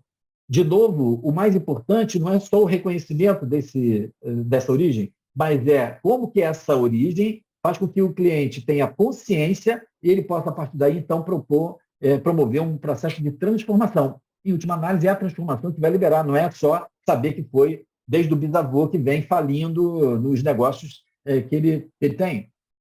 E isso, infelizmente, é uma questão que a gente vê de um uso equivocado da constelação familiar, onde muitas vezes o fenômeno, a identificação dessas origens, acaba promovendo experiências interessantes, emocionais, mas que não implicam o cliente naquela transformação que ele precisa fazer em termos de psicoterapia. E aí, então, nós temos muitas pessoas buscando sessões de constelação como como sendo a constelação a terapia. Constelação não é terapia. Constelação é uma abordagem terapêutica extremamente eficaz e que faz muito sentido. Mas quando ela está dentro de um processo terapêutico, ela então esse processo de desenvolvimento, de crescimento e de saída do adoecimento desse indivíduo, porque dá consciência a ele do que ele precisa mudar. Mas, de fato, muitas vezes, os bloqueios internos que a gente vai identificar travando a vida das pessoas têm a ver com essa repetição, com essa intensidade, né, com essa consistência de padrões que acabam, então, impactando e mobilizando a vida das pessoas. E é por isso que, dentro dos recursos que a gente vai usar de tratamento, nós vamos usar as constelações, porque não só por conta da família, mas o sistema, muitas vezes, vai promover e produzir esse tipo de bloqueio. E, além dos padrões familiares, são os que eu chamo de traços de caráter, que é um conceito que eu venho estruturando nos últimos anos, que traço de caráter tem a ver com a forma, traço de caráter aqui não tem a ver com bom e mau caráter, né, nesse sentido popular, né? Traço de caráter tem a ver com aquilo que nos caracteriza, aquilo que é a nossa característica de como a gente funciona, como a gente vê o mundo. Traço de caráter tem a ver com como eu me vejo, como eu vejo o mundo e como eu me relaciono com o mundo. Milton, então como é que isso pode estar relacionado a bloqueios internos? Então, vejam, se eu tenho uma visão de mundo, por exemplo, onde eu me vejo como sendo detentor de poder, né? E num dado momento eu vejo, então, o mundo como algo ameaçador, e eu acho, então, que eu não tenho esse poder, eu me sinto impotente, eu me vejo como impotente, como não tendo poder, o mundo, então, é hostil, e eu vou me relacionar com o mundo paralisado, achando que eu sou frágil, achando que eu sou uma vítima, achando que eu sou incapaz. Esse sentido de incapacidade, ele vem desse traço, é uma forma como a gente olha e como a gente funciona no mundo. Na hora que a gente identifica por que eu me sinto, então, incapaz, que eu me sinto impotente, e que eu percebo qual é o poder que eu tenho e qual é o poder que eu não tenho, e equilibro isso, eu, então, deixo que aquilo seja um bloqueio e passo, então, a atuar mais positivamente em relação ao uso desse poder, ao uso equilibrado desse poder. Da mesma forma como, por exemplo, um traço de caráter em relação à valorização da imagem, da autoimagem, e nós vamos ver que esse é um dos padrões de bloqueio muito frequentes. Eu posso ter uma visão de mim mesmo, uma autoimagem distorcida em relação ao que os outros veem. Ou seja, isso tem a ver com um traço chamado de centro de valor. Então, se eu acho que eu não tenho tanto valor como me veem, eu me sinto o quê? Inferiorizado. Eu me sinto diminuído. Eu me sinto imobilizado. Muito mais porque eu tenho uma visão de mim mesmo como sendo mais acanhado, mais inferior, do que efetivamente seja a realidade. Então, veja, é essa minha forma de me ver, como eu atuo no mundo, é que está me bloqueando. Não tem a ver com as pessoas. Tem a ver com essa forma como eu desenvolvi um filtro, uma lente de contato que eu desenvolvi de como eu vejo o mundo. Isso é que vai fazendo com que eu reaja de uma forma limitada, de uma forma bloqueada. Algumas vezes, então, a superação desse bloqueio está na identificação desses filtros, dessa lente de contato, da gente poder tirar e falar assim, em que momento eu acreditei nisso? Em que momento alguém me falou isso e eu acreditei e fiquei achando que... Em que momento eu cheguei a essa conclusão e isso hoje é uma verdade tão grande que eu funciono como se realmente fosse assim. E aí, quando a gente ajuda essa pessoa a poder perceber que aquilo foi um momento, aquilo era uma lente de contato que distorcia a sua visão e ela recupera essa visão de si mesmo, ela supera esse bloqueio. Então, vejam, isso não tem a ver com trauma, isso não tem a ver com uma herança familiar repetida, mas tem a ver com uma forma como nós nos estruturamos, como nós realizamos e representamos o mundo e a nós mesmos, e isso tem, de alguma forma, quando está distorcido, vem impactando a nossa realização. Esse é um dos principais, das principais origens dos bloqueios. Então, para a gente poder destravar, né, para a gente poder pensar no destrave, nós temos que estar pensando em formas de poder ajudar o cliente a poder identificar aquilo que estruturou esse bloqueio e aquilo que pode realmente dissolver esse bloqueio. E aí, é claro que nesse percurso, né, eu tenho identificado alguns bloqueios que são muito frequentes, são mais presentes na maioria dos casos e com maior impacto na vida da maioria das pessoas. Eu quero mostrar para vocês os top 9, né, os 9 principais que eu venho identificando. Existem vários, mas esses têm sido os que eu venho identificando com mais com mais frequência.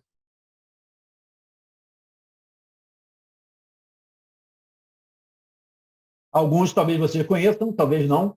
Como esse aqui é um grupo que é um grupo especial, é um grupo que já, né, terapeutizado, um grupo que provavelmente já tem um nível de reflexão profunda sobre a vida, provavelmente a gente não tem muito desses casos aqui.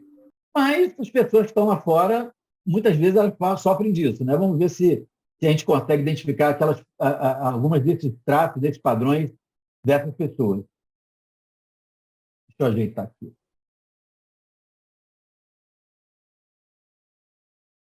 Isso. O primeiro padrão de bloqueio, que é muito frequente, que é muito presente, é esse da paralisação.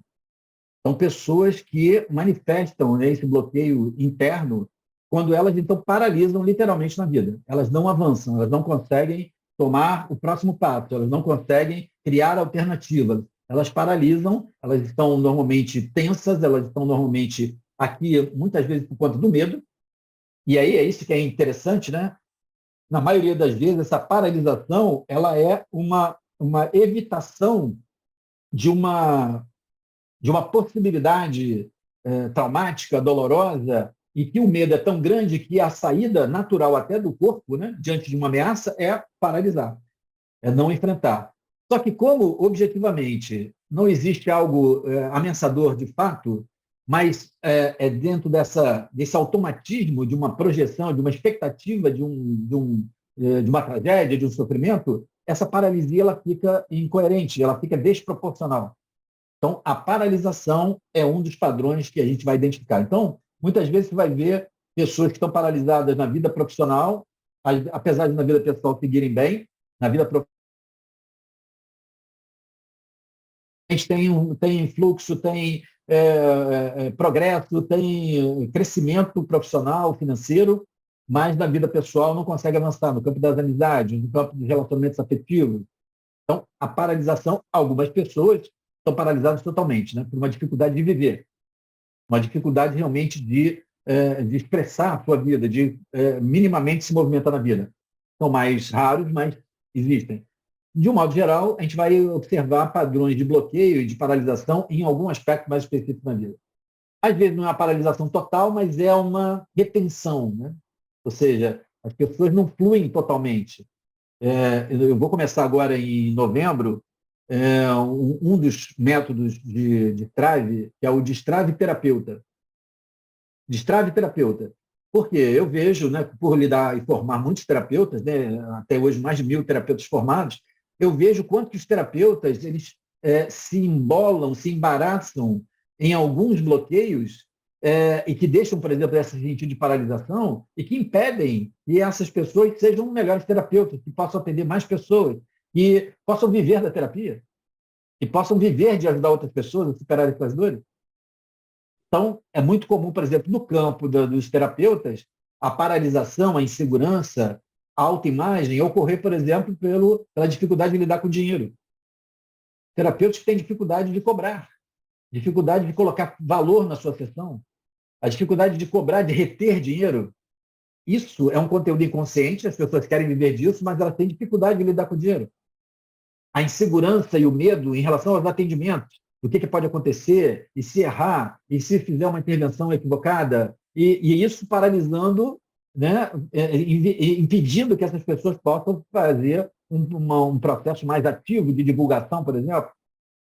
Ou então, um terceiro bloqueio, que é muito comum no campo dos terapeutas, é a sensação de despreparo. Isso, então, é muito comum.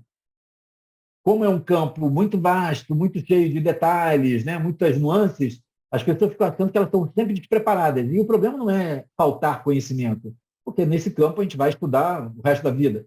Mas é achar que o conhecimento que se tem não é suficiente para iniciar ou avançar no processo terapêutico. E aí, então, vai se buscar mais um curso e mais um curso. Aí a gente fica buscando o curso dos sonhos, aquele curso que vai resolver o problema do terapeuta, e a gente fica, então, às vezes, passando de formações em formações, mas sempre com aquela sensação de não estar totalmente preparado. Isso impede uma realização mais efetiva do terapeuta. E o último bloqueio, que é muito frequente no campo do terapeuta, que é a síndrome do impostor.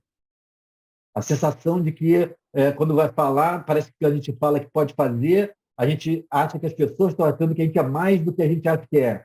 A gente acha que, de repente, as pessoas não estão entendendo, que as pessoas vão avaliar, vão fazer uma avaliação equivocada, que vão avaliar as consequências, às vezes, do que a gente vai fazer. Tem uma imagem de tal forma que, às vezes, o terapeuta é elogiado e ele fica constrangido que foi elogiado. E isso parece uma contradição, uma incoerência, mas muitos de nós, em algum momento, passam por esse tipo de bloqueios. E isso acaba o quê? Impedindo, paralisando a efetiva realização do terapeuta na sua plenitude, independente dele ter muitos recursos ou poucos, mas as pessoas que ele pode ajudar com o que ele tem acabam sendo reduzidas essa possibilidade porque ele está impactado por bloqueios internos como esse.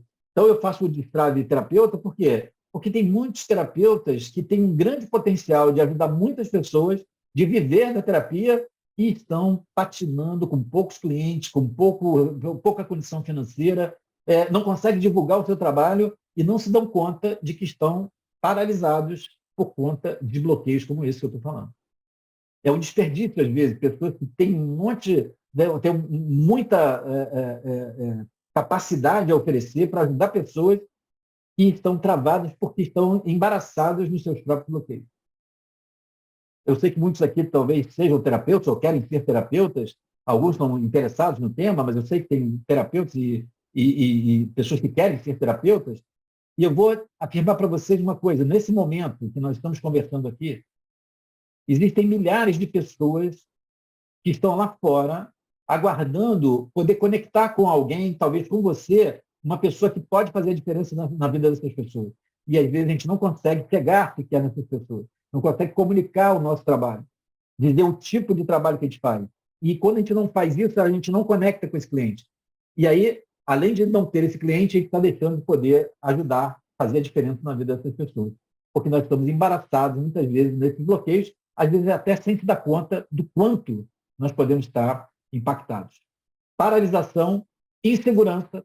Então, a insegurança, uma coisa é eu ter uma responsabilidade em relação àquilo que eu domino e aquilo que eu ainda não domino, em termos de uma decisão, de uma habilidade, no caso do terapeuta, por exemplo, ou então na profissão, ou então no cuidado com um filho.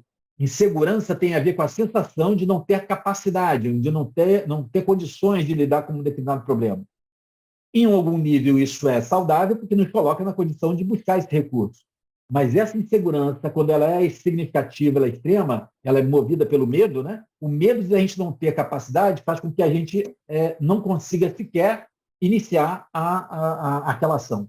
Então, a insegurança excessiva, o medo excessivo, essa sensação de incapacidade, ela acaba se transformando num obstáculo e não como um elemento de responsabilidade, de maior consciência no processo. Ela acaba, então, fazendo uma retenção excessiva, impedindo que as pessoas avancem para suas realizações. Então, se em algum campo da sua vida você percebe que tem um excesso de insegurança, ali certamente existe um bloqueio. Existe algo que você teme, algum medo inconsciente em relação às consequências, o que você pode enfrentar, o que você pode causar, é muito inconsciente. Quando você olha, mas isso não tem nada que pode acontecer. Racionalmente a gente sabe disso, mas aquela situação às vezes dispara uma reação inconsciente, onde o medo é tão grande que a maior saída, ou a melhor saída, é a retenção, é a insegurança, é ficar preso à insegurança e não dar o passo. A grande consequência negativa é que a gente, por conta desse medo e não entendendo e resolvendo isso, a gente vai deixando de ter oportunidade de superar isso e poder realizar, de poder assumir riscos, de poder tomar iniciativas, de experimentar as coisas, muitas vezes paralisados que estamos por esses medos, por essa insegurança. Um outro aspecto de bloqueio interno que é muito significativo é em relação à autoimagem. Como eu falei ainda agora, né?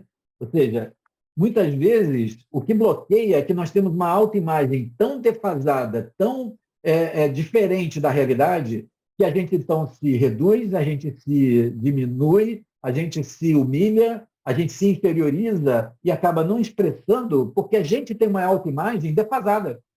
A gente teme o que as pessoas vão pensar da gente, a gente teme a avaliação das pessoas, o julgamento das pessoas, porque a gente, de alguma forma, tem uma crença de que a gente não vai ser bem visto, não vai ser bem valorizado, não vai ser bem acolhido, o que a gente vai falar pode ser besteira.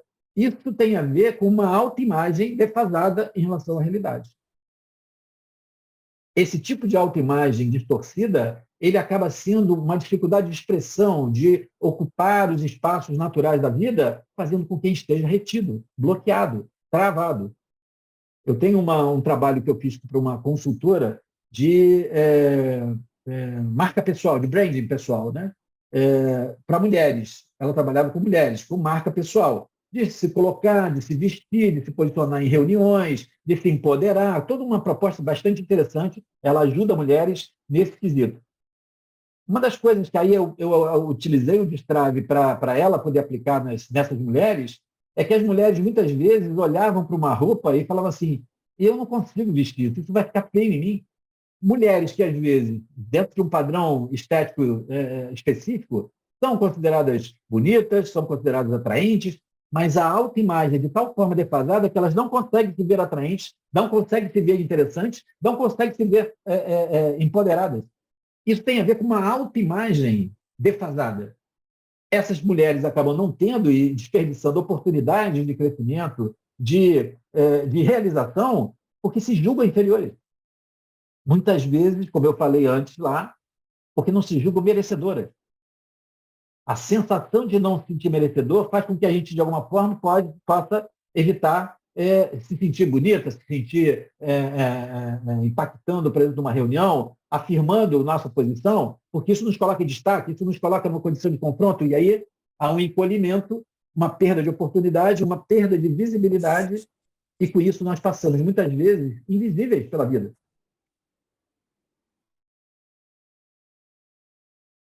Quem assistiu já Harry Potter, tem aquela capa da invisibilidade do Harry Potter, né? Então o cara coloca a capa da invisibilidade, ninguém vê. Porque a gente acha, então, que a gente não tem expressão, porque a gente não tem conteúdo, que a gente não tem condição de falar, que a gente vai falar alguma coisa inadequada. Isso, então, é um bloqueio, né, interno extremamente significativo que atinge muitas pessoas. Ele está muito conectado com esse outro, que é a expressão contida. Algumas pessoas estão bloqueadas porque elas têm uma contenção na sua expressão, da sua opinião, da sua vontade, do seu ponto de vista. Pode estar associada à autoimagem, mas pode estar associada a uma crença, por exemplo, da insegurança do que vai falar, da verdade, das consequências que pode ocorrer a partir da sua fala. Então, não necessariamente. É claro, né, gente, que aqui eu estou falando de bloqueios e muitas vezes eles se misturam. Muitas vezes eles estão conectados com 2, 3 que atuam juntos, né? Mas eu consegui identificar hoje esses 9 padrões que estão presentes em muitos desses casos. Pressão contida é um grande bloqueio. Um outro é o controle excessivo. Pessoas que têm uma característica, um traço extremamente controlador, um traço de caráter controlador, dominador, de muito rigor, o exagero e a exacerbação desse traço, ele acaba criando um bloqueio, porque nós procuramos controlar tantas das situações, procuramos controlar tantos os fatores, que a gente acaba retendo a vida para ter garantia. Para garantia de não ter erro, de garantia de sucesso, para garantia do controle das alternativas, um planejamento restrito. Ou seja, nós despendemos tanta energia no controle que ele acaba retendo o nosso processo de crescimento. Porque, lamento informar, né, mas nós temos muito pouco controle sobre a maioria das coisas que estão na nossa vida. Nós temos uma ilusão de controle e a gente tenta exercer um controle que vai nos desafiando, mostrando que muitas vezes aquilo que nós gostaríamos que fosse, que nós queremos que seja, não vai simplesmente atender à nossa vontade ou mesmo com a nossa ação. Por quê? Porque depende das pessoas, depende de variáveis que estão fora do nosso controle. O controle excessivo, então, ele acaba sendo um grande bloqueio. Ele está a serviço também do medo, de um tipo de domínio das variáveis para garantir um resultado, para garantir e evitar um sofrimento que muitas vezes está em nível inconsciente, não é consciente. Para algumas vezes isso é valorizado e a gente se sente bem, só que isso acaba impedindo, criando um desgaste excessivo físico, emocional, para a gente conseguir avançar em coisas que poderiam ser mais leves, poderiam ser mais suaves, poderiam ser mais fluidas na nossa vida. Um outro tipo de padrão de bloqueio interno que também é muito frequente, né, que aparece muito, é o que eu chamo de desorientado, do que se sente perdido, ou então sem rumo. Então, é um bloqueio porque as pessoas elas desconectam, de alguma forma, com esse tipo de apropriação da vida, de pegar a vida pelas rédeas, né, as rédeas da própria vida e conduzir.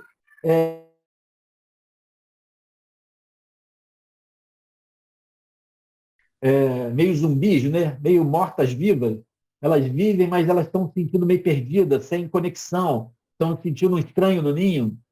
Essas pessoas sofrem de um bloqueio que é menos perceptível até. Elas se sentem assim e elas não conseguem encontrar um gancho, um tipo de encaminhamento na vida. Esse tipo de bloqueio, ele muitas vezes exige um tipo de reconexão. Reconexão, como eu falei com vocês, sobre a vontade, propósito de vida. Algumas pessoas estão sofrendo, estão na dúvida, estão angustiadas, porque elas se perderam em relação a um propósito de vida. Ou o propósito de vida veio mudando e elas não perceberam e elas continuam mantendo uma mesma meta anterior, que agora precisa ser renovada e elas não conseguem. Então tem uma hora que essa defasagem faz com que elas se sintam perdidas, porque elas não conseguem olhar e falar assim, peraí, esse aqui é o novo caminho, é isso aqui que faz sentido para mim.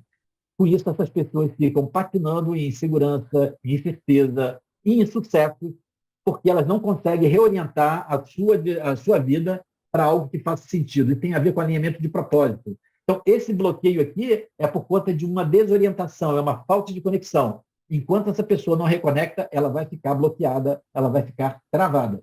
Então, muitas vezes no Destrave, eu vou aplicar recursos para ajudar a pessoa a poder identificar com o que ela está travada e poder reconectar com alguma coisa que faça sentido para ela. E aí ela coloca, então, a vida dela novamente em movimento.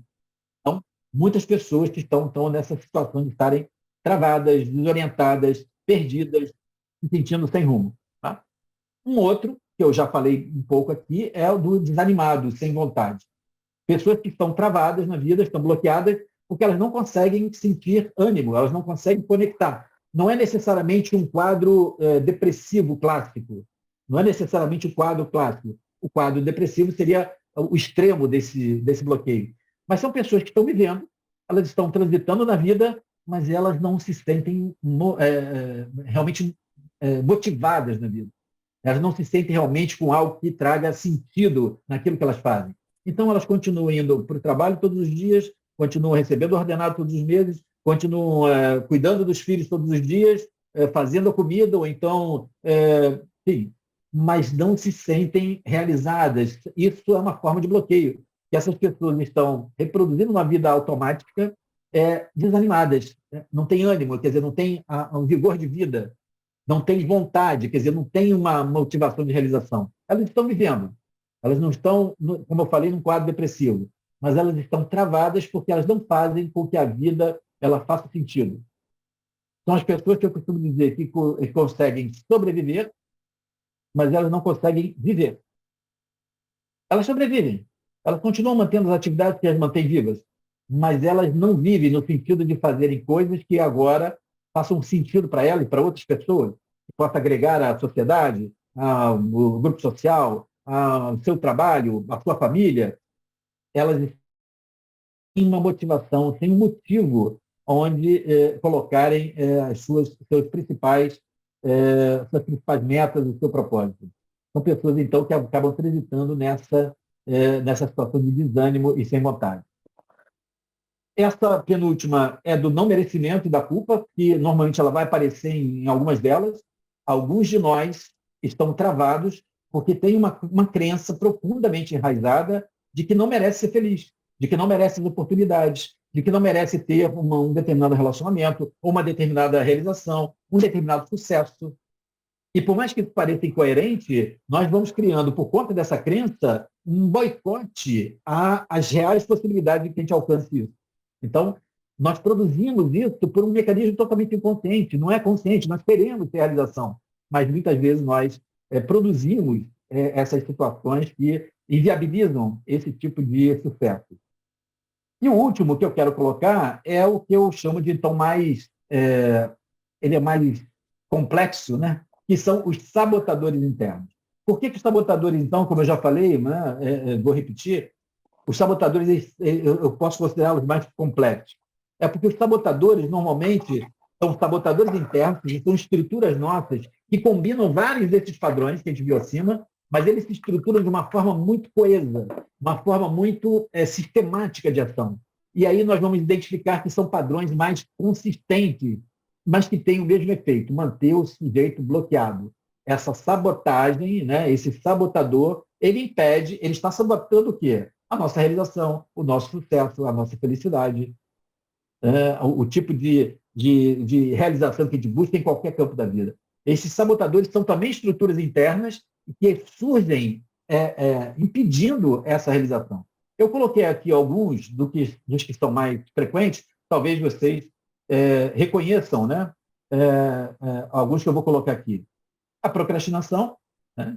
Ou seja, essa estrutura que nós criamos e que vai sistematicamente adiando, deixando para frente, vai deixando de lado as coisas que precisam ser resolvidas, mas que a gente vai adiando, vai deixando de lado, não vai se envolvendo, que nós chamamos de procrastinação. Isso é uma estrutura. Normalmente, procrastinação tem a ver com medo, com a insegurança, pode ter a ver com uma autoimagem reduzida, ou seja, vocês vão ver, então, que nos sabotadores a gente pode ter vários elementos relacionados a um conjunto dos bloqueios. Mas a gente chama de sabotadores porque eles têm características muito específicas. A síndrome do impostor, essa sensação que eu estava falando aqui no caso dos terapeutas, que é uma sensação de que a gente é impostor, ou seja, parece que a gente passa uma imagem que na verdade não é. Que as pessoas estão acreditando que a gente é uma coisa e a gente sabe que não é. Ou que as pessoas vão achar da gente que a gente tem medo que não seja. Quando nós temos esse tipo de diferença de avaliação, tecnicamente nós chamamos de síndrome do impostor.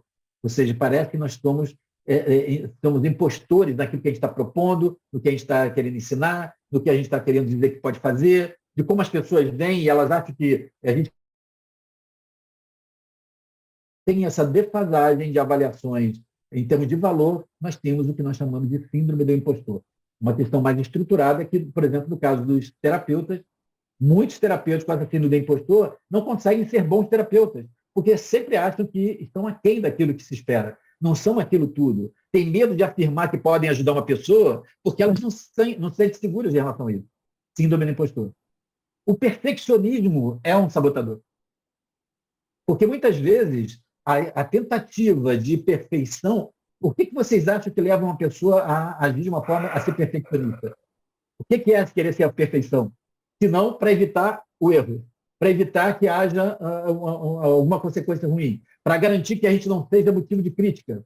Então, o perfeccionismo ele acaba, nessa sua expressão, bloqueando a realização, porque, na maioria das vezes, nós vamos conseguir fazer as coisas perfeitas. A gente vai conseguir fazer o melhor possível. Isso aprisiona de uma tal forma que pode impedir realizações em vários frentes. O efeito serrote, que eu comentei aqui, né, o efeito serrote, principalmente em termos de finanças, em termos financeiros, o efeito serrote é aquele efeito que então a gente cresce, ganha dinheiro, de repente a gente perde tudo. Aí depois recomeça, ganha dinheiro, daqui a pouco perde tudo. Começa a empresa vai bem, de repente dá tudo errado. Aí começa uma outra empresa, isso é um sabotador. Ou seja, a gente não consegue ver uma linha crescente de realização, de prosperidade. Então tem alguma coisa que parece que nós criamos que faz com que o nosso negócio ele vá abaixo. Isso são sabotadores internos. E o último aqui, eu não sei se em Portugal tem isso, mas aqui no Brasil tem, né? Eu não sei se no Portugal tem. A síndrome do dedo podre. As mulheres que têm dedo podre, então os homens também, tem um monte de homens com dedo podre. As mulheres têm dedo podre para escolher, mulheres que têm dedo podre para escolher homens. Aí também, em Portugal tem também. Sabe aquela coisa que vai escolher, quando escolhe um cara que não é um bom parceiro? Também tem aí? Aqui está cheio. Homens e mulheres, né? O que é a síndrome do dedo podre? É um sabotador interno, né?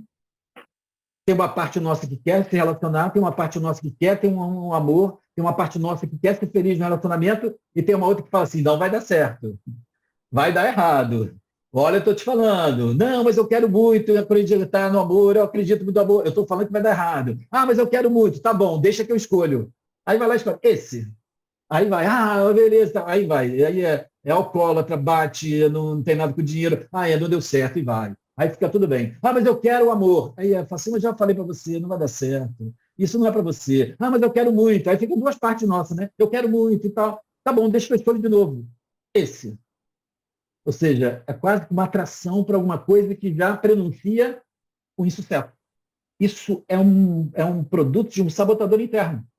Nós temos o desejo de ser feliz, muitas vezes o medo de sofrer com essa felicidade, ou sofrer de uma decisão amorosa é tão grande que eu saboto preventivamente.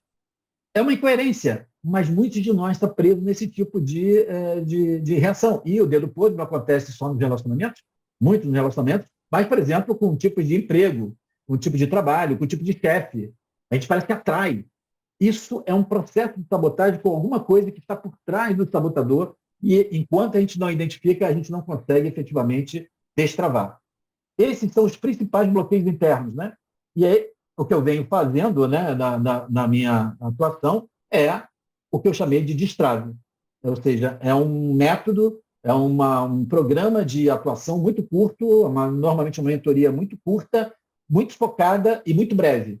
Ela é focada naquele travamento. Então, qual é o tipo de trava? Qual é o tipo de bloqueio? E aí é destravar, focar naquele processo, sendo focado e breve, para ajudar a pessoa a destravar e ela poder ir para a vida, porque senão ela fica ali patinando na vida. E é claro que aí eu uso os recursos dos métodos que eu venho desenvolvendo.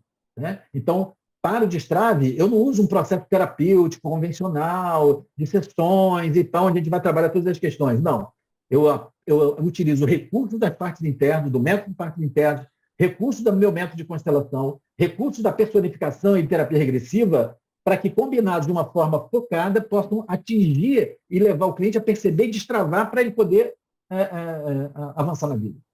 Porque esses bloqueios eles tendem a perpetuar-se e a tornar a vida uma vida muito morna ao longo do tempo. O objetivo do destrave é promover, num dado momento, a identificação do cliente, a percepção dele do que gera esse travamento e ele, ao destravar, ele começar a dar fluxo na vida. E aí ele vai tocar a vida, vai se deparar com os problemas naturais de quando a gente está vivendo. Mas há uma necessidade de a gente se focar, no meu modo de ver, os motivos de travamento das pessoas. As pessoas estão travadas, não estão se realizando totalmente, porque elas estão travadas e muitas vezes não sabem como fazer. E eu tenho defendido, deixa eu sair daqui, eu tenho defendido um ponto de vista que eu tenho visto que cada vez mais me parece que os processos terapêuticos eles vão ter que se adequar, porque os processos convencionais de uma terapia de longo prazo, com frequências semanais ou quinzenais, eles já não se adequam a muitos problemas, a muitas realidades. Nós precisamos ser capazes de produzir intervenções que sejam eficazes, que atendam esse nível de profundidade, mas que coloquem as pessoas no sentido da sua realização. Né? E é claro que muitas das pessoas que passam pelo destrave, por exemplo, elas depois acabam se envolvendo num processo terapêutico, porque elas sentem, despertam uma consciência de ter que aprofundar isso. Mas, na maioria das vezes, a necessidade é basicamente de destravar para que elas possam acontecer na vida e não ficarem presas a alguns desses bloqueios internos que eu coloquei para vocês, que eu venho estudando ao longo desses anos. Muito bem. Perguntas. Perguntas fáceis. Perguntas fáceis, por favor. Nada de pergunta difícil. Pergunta fácil. Eu agora pergunta fácil. Diga lá. Quem... Deixa eu colocar vocês quadradinhos. Isso. Estou vendo todos os quadradinhos aqui. Dona Juliana Calife, como vai? Tudo bem? Perguntas? Alguma questão, alguma pergunta, algum comentário? Pode perguntar, gente. Estava aqui procurando o microfone, Milton. Diga lá, Juliana. Então, na verdade, para mim ficou bem claro, né? Eu já fui sua aluna, sua paciente, sendo terapeuta e, assim, as intervenções foram extremamente eficazes, né? Agora eu estou em Portugal, mas para mim ficou claro. E assim, o que eu fiquei pensando, né? Como, mesmo sendo terapeutizada, psicóloga, e se a gente se identificar com um monte de coisa do que você falou? O que eu falo? O que eu falo para vocês? Bem-vindo ao clube. Bem-vindo ao clube. Bem-vindo ao clube. Bem-vindo ao clube. Tudo junto, a questão não é quem tem né? o que não... a questão não é quem tem o que não tem. É o quanto que a gente tem. É o quanto que a gente tem. Alguém me perguntou aqui no chat agora, né? E eu tenho uma dificuldade, viu, gente? Eu costumo falar isso, assim, eu tenho uma alma feminina, mas eu sou homem. Eu não consigo ler o chat ao mesmo tempo, responder aqui e ver os quadradinhos e tal. Então, eu não consigo. Passou aqui uma pergunta, agora eu já nem sei quem foi que fez. Como é que a gente identifica quando está travado? É quando você começa a perceber que tem uma sensação de que podia um pouco mais, de que podia ter um pouco mais de realização e você, por algum motivo, não consegue. Quando você já começa a ter essa percepção de que tem uma insatisfação, uma falta de realização em algum aspecto da sua vida, que pode ser um detalhe e pode ser, às vezes, ser muito significativo, pode ser muito evidente. Agora, Juliana, não é uma questão de quem tem e quem não tem, todos nós temos. Porque nós estamos, muitas vezes, contidos e retidos nos nossos medos, nas nossas crenças, nos nossos padrões familiares. E aí, cada vez que a gente supera uma trava, a gente vai identificar uma outra. Por quê? Porque isso faz parte do processo de desenvolvimento da alma. O crescimento para níveis mais elevados de consciência. E na hora que eu, então, estou travado e estou percebendo um nível de consciência, e aí eu desperto para um outro nível de consciência, outras travas e outros desafios vão aparecer. Quando a gente começa a entender que essa é a lógica, a gente começa, então, a interagir com isso, aproveitando o processo para um grande aprendizado e não deixando chegar ao ponto de um grande sofrimento. O sofrimento é a indicação de que a gente não conseguiu promover a transformação porque a gente não tinha consciência. Não é porque a gente não é culpado disso, mas a gente não tinha consciência. Quando a gente começa a entender essa lógica, a gente pode começar a perceber aonde é que eu não estou me realizando, onde eu sinto que tem toda uma insatisfação e que eu sinto que poderia estar alcançando mais e não consigo. Seja na área profissional, na área financeira, de prosperidade, às vezes de relacionamento familiar, pessoal, com a gente mesmo com o corpo, né?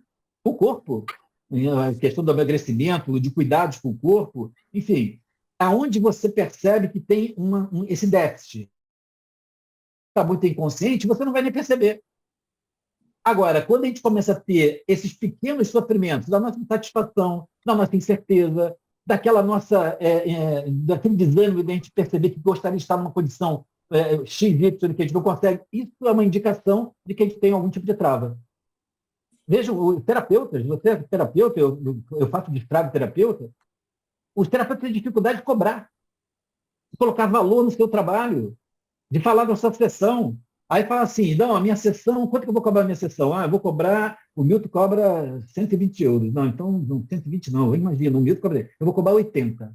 Aí chega para o cliente e fala assim, 80. Aí o cliente fala assim, não, pode ser 70. Aí o cliente, 60, tá tudo bem. Então tá.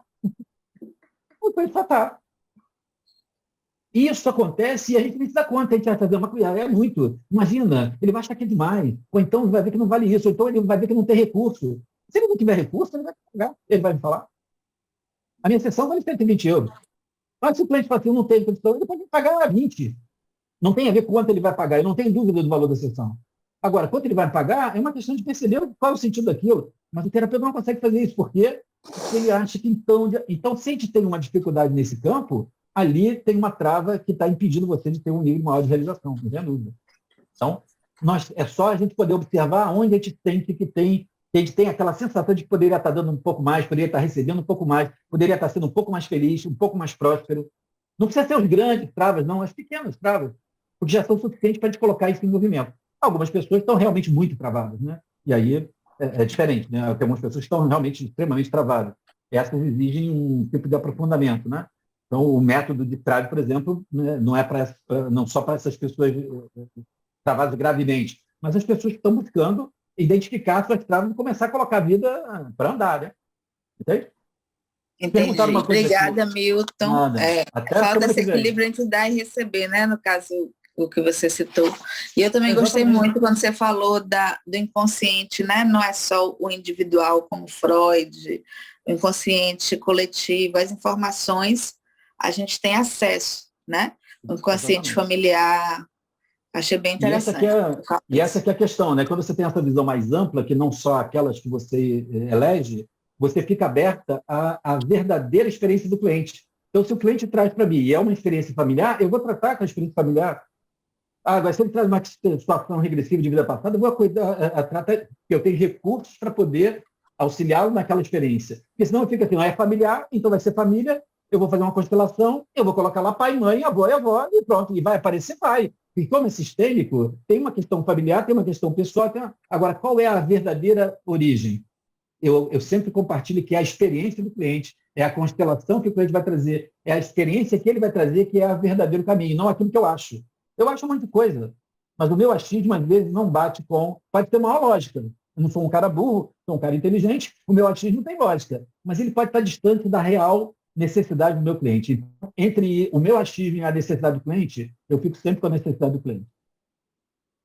Daniela, pois não? Olá, boa noite a todos. Boa noite. Não sei se me estão a ouvir. Estamos.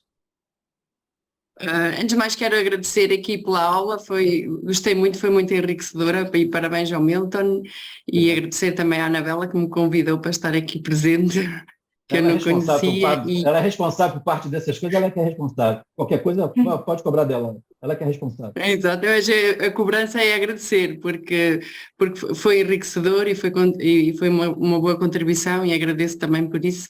E eu fiz aqui uma pergunta, perguntei como é que...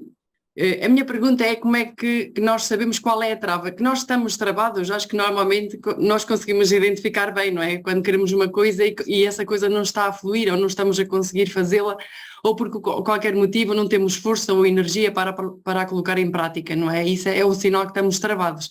A minha pergunta era como é que nós conseguimos saber daqueles exemplos todos de travas que falou, não é?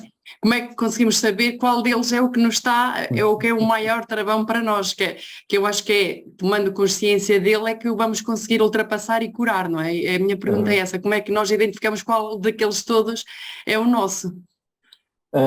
Eu vou dizer para você que existem 8 bilhões de causas, 8 bilhões de travas.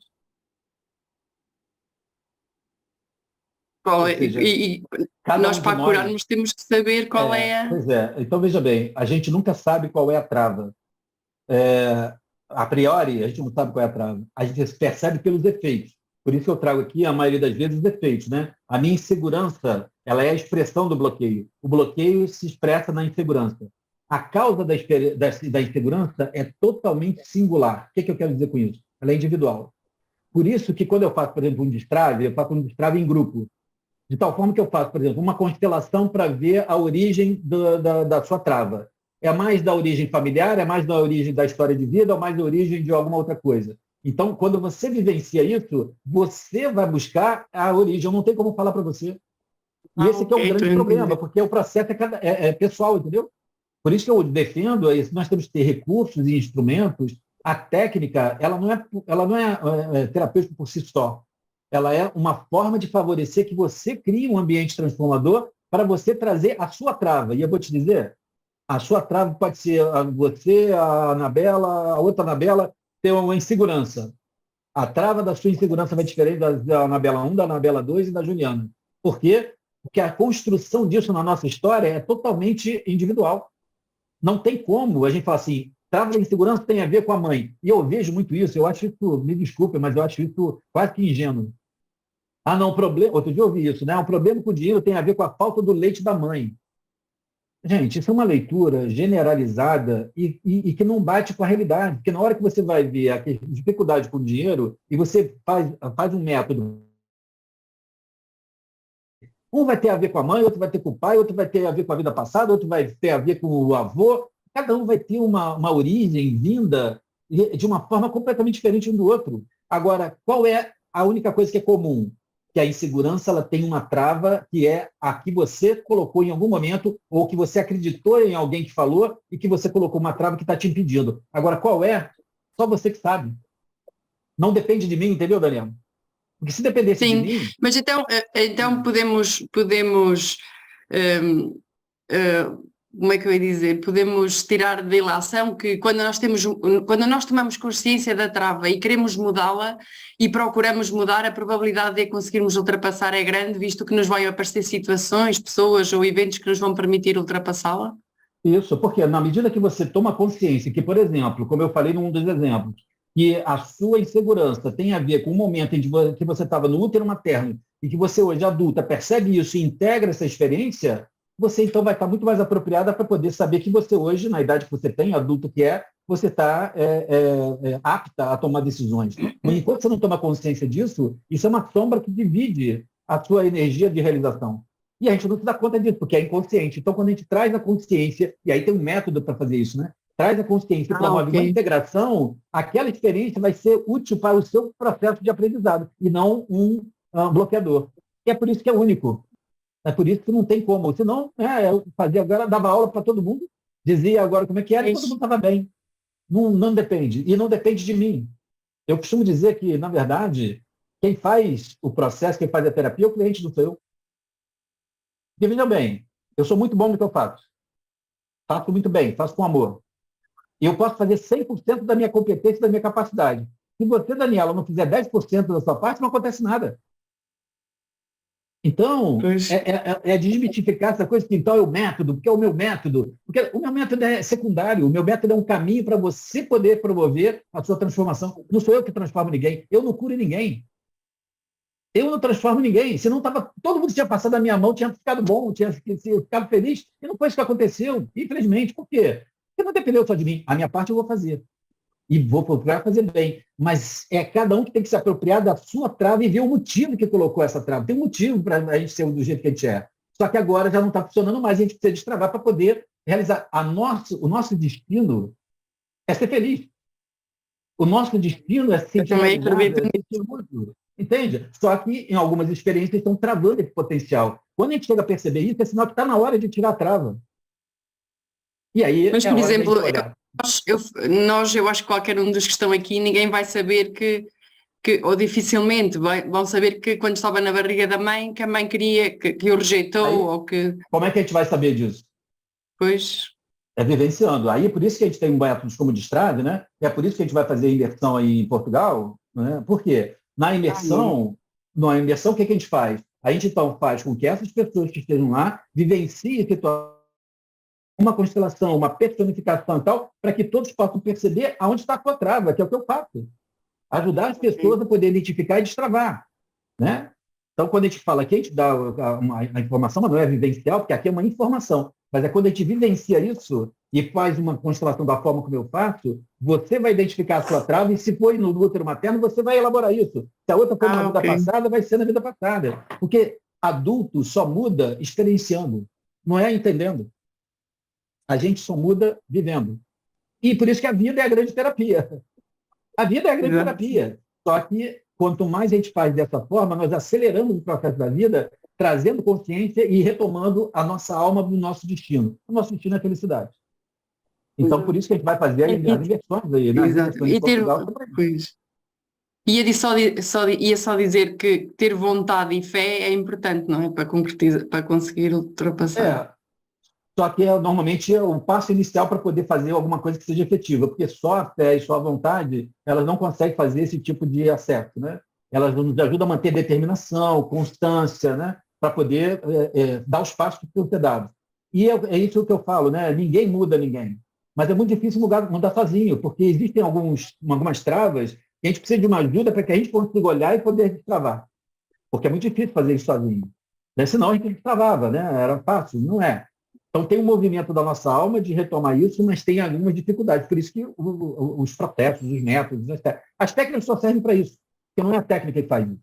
É a sua abertura para poder acessar isso. Então, né, respondendo a Daniela, a gente vai estar em Portugal fazendo 2 imersões sobre a identificação de bloqueios exatamente para disso, porque é somente com a vivência, somente com a experiência é que a gente pode identificar aquilo que é a minha trava. Que vai ser diferente de um dos outros. Não adianta fazer livro, olha, a trava tem a ver com isso. Não é. Infelizmente, para cada um de nós é uma história diferente e isso faz com que a gente tenha mais... por outro lado, quando a gente identifica a nossa trava e destrava, o processo, então, é muito mais rico, porque é aquilo que realmente está impedindo que a gente possa avançar.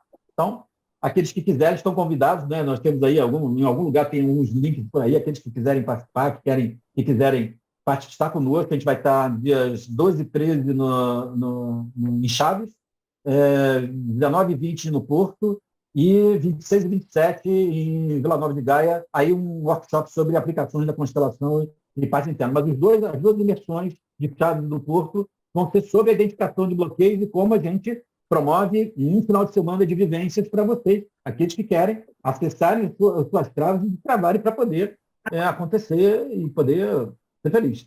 Só isso. Só isso, só ser feliz. Obrigada. Muito obrigada. Ok.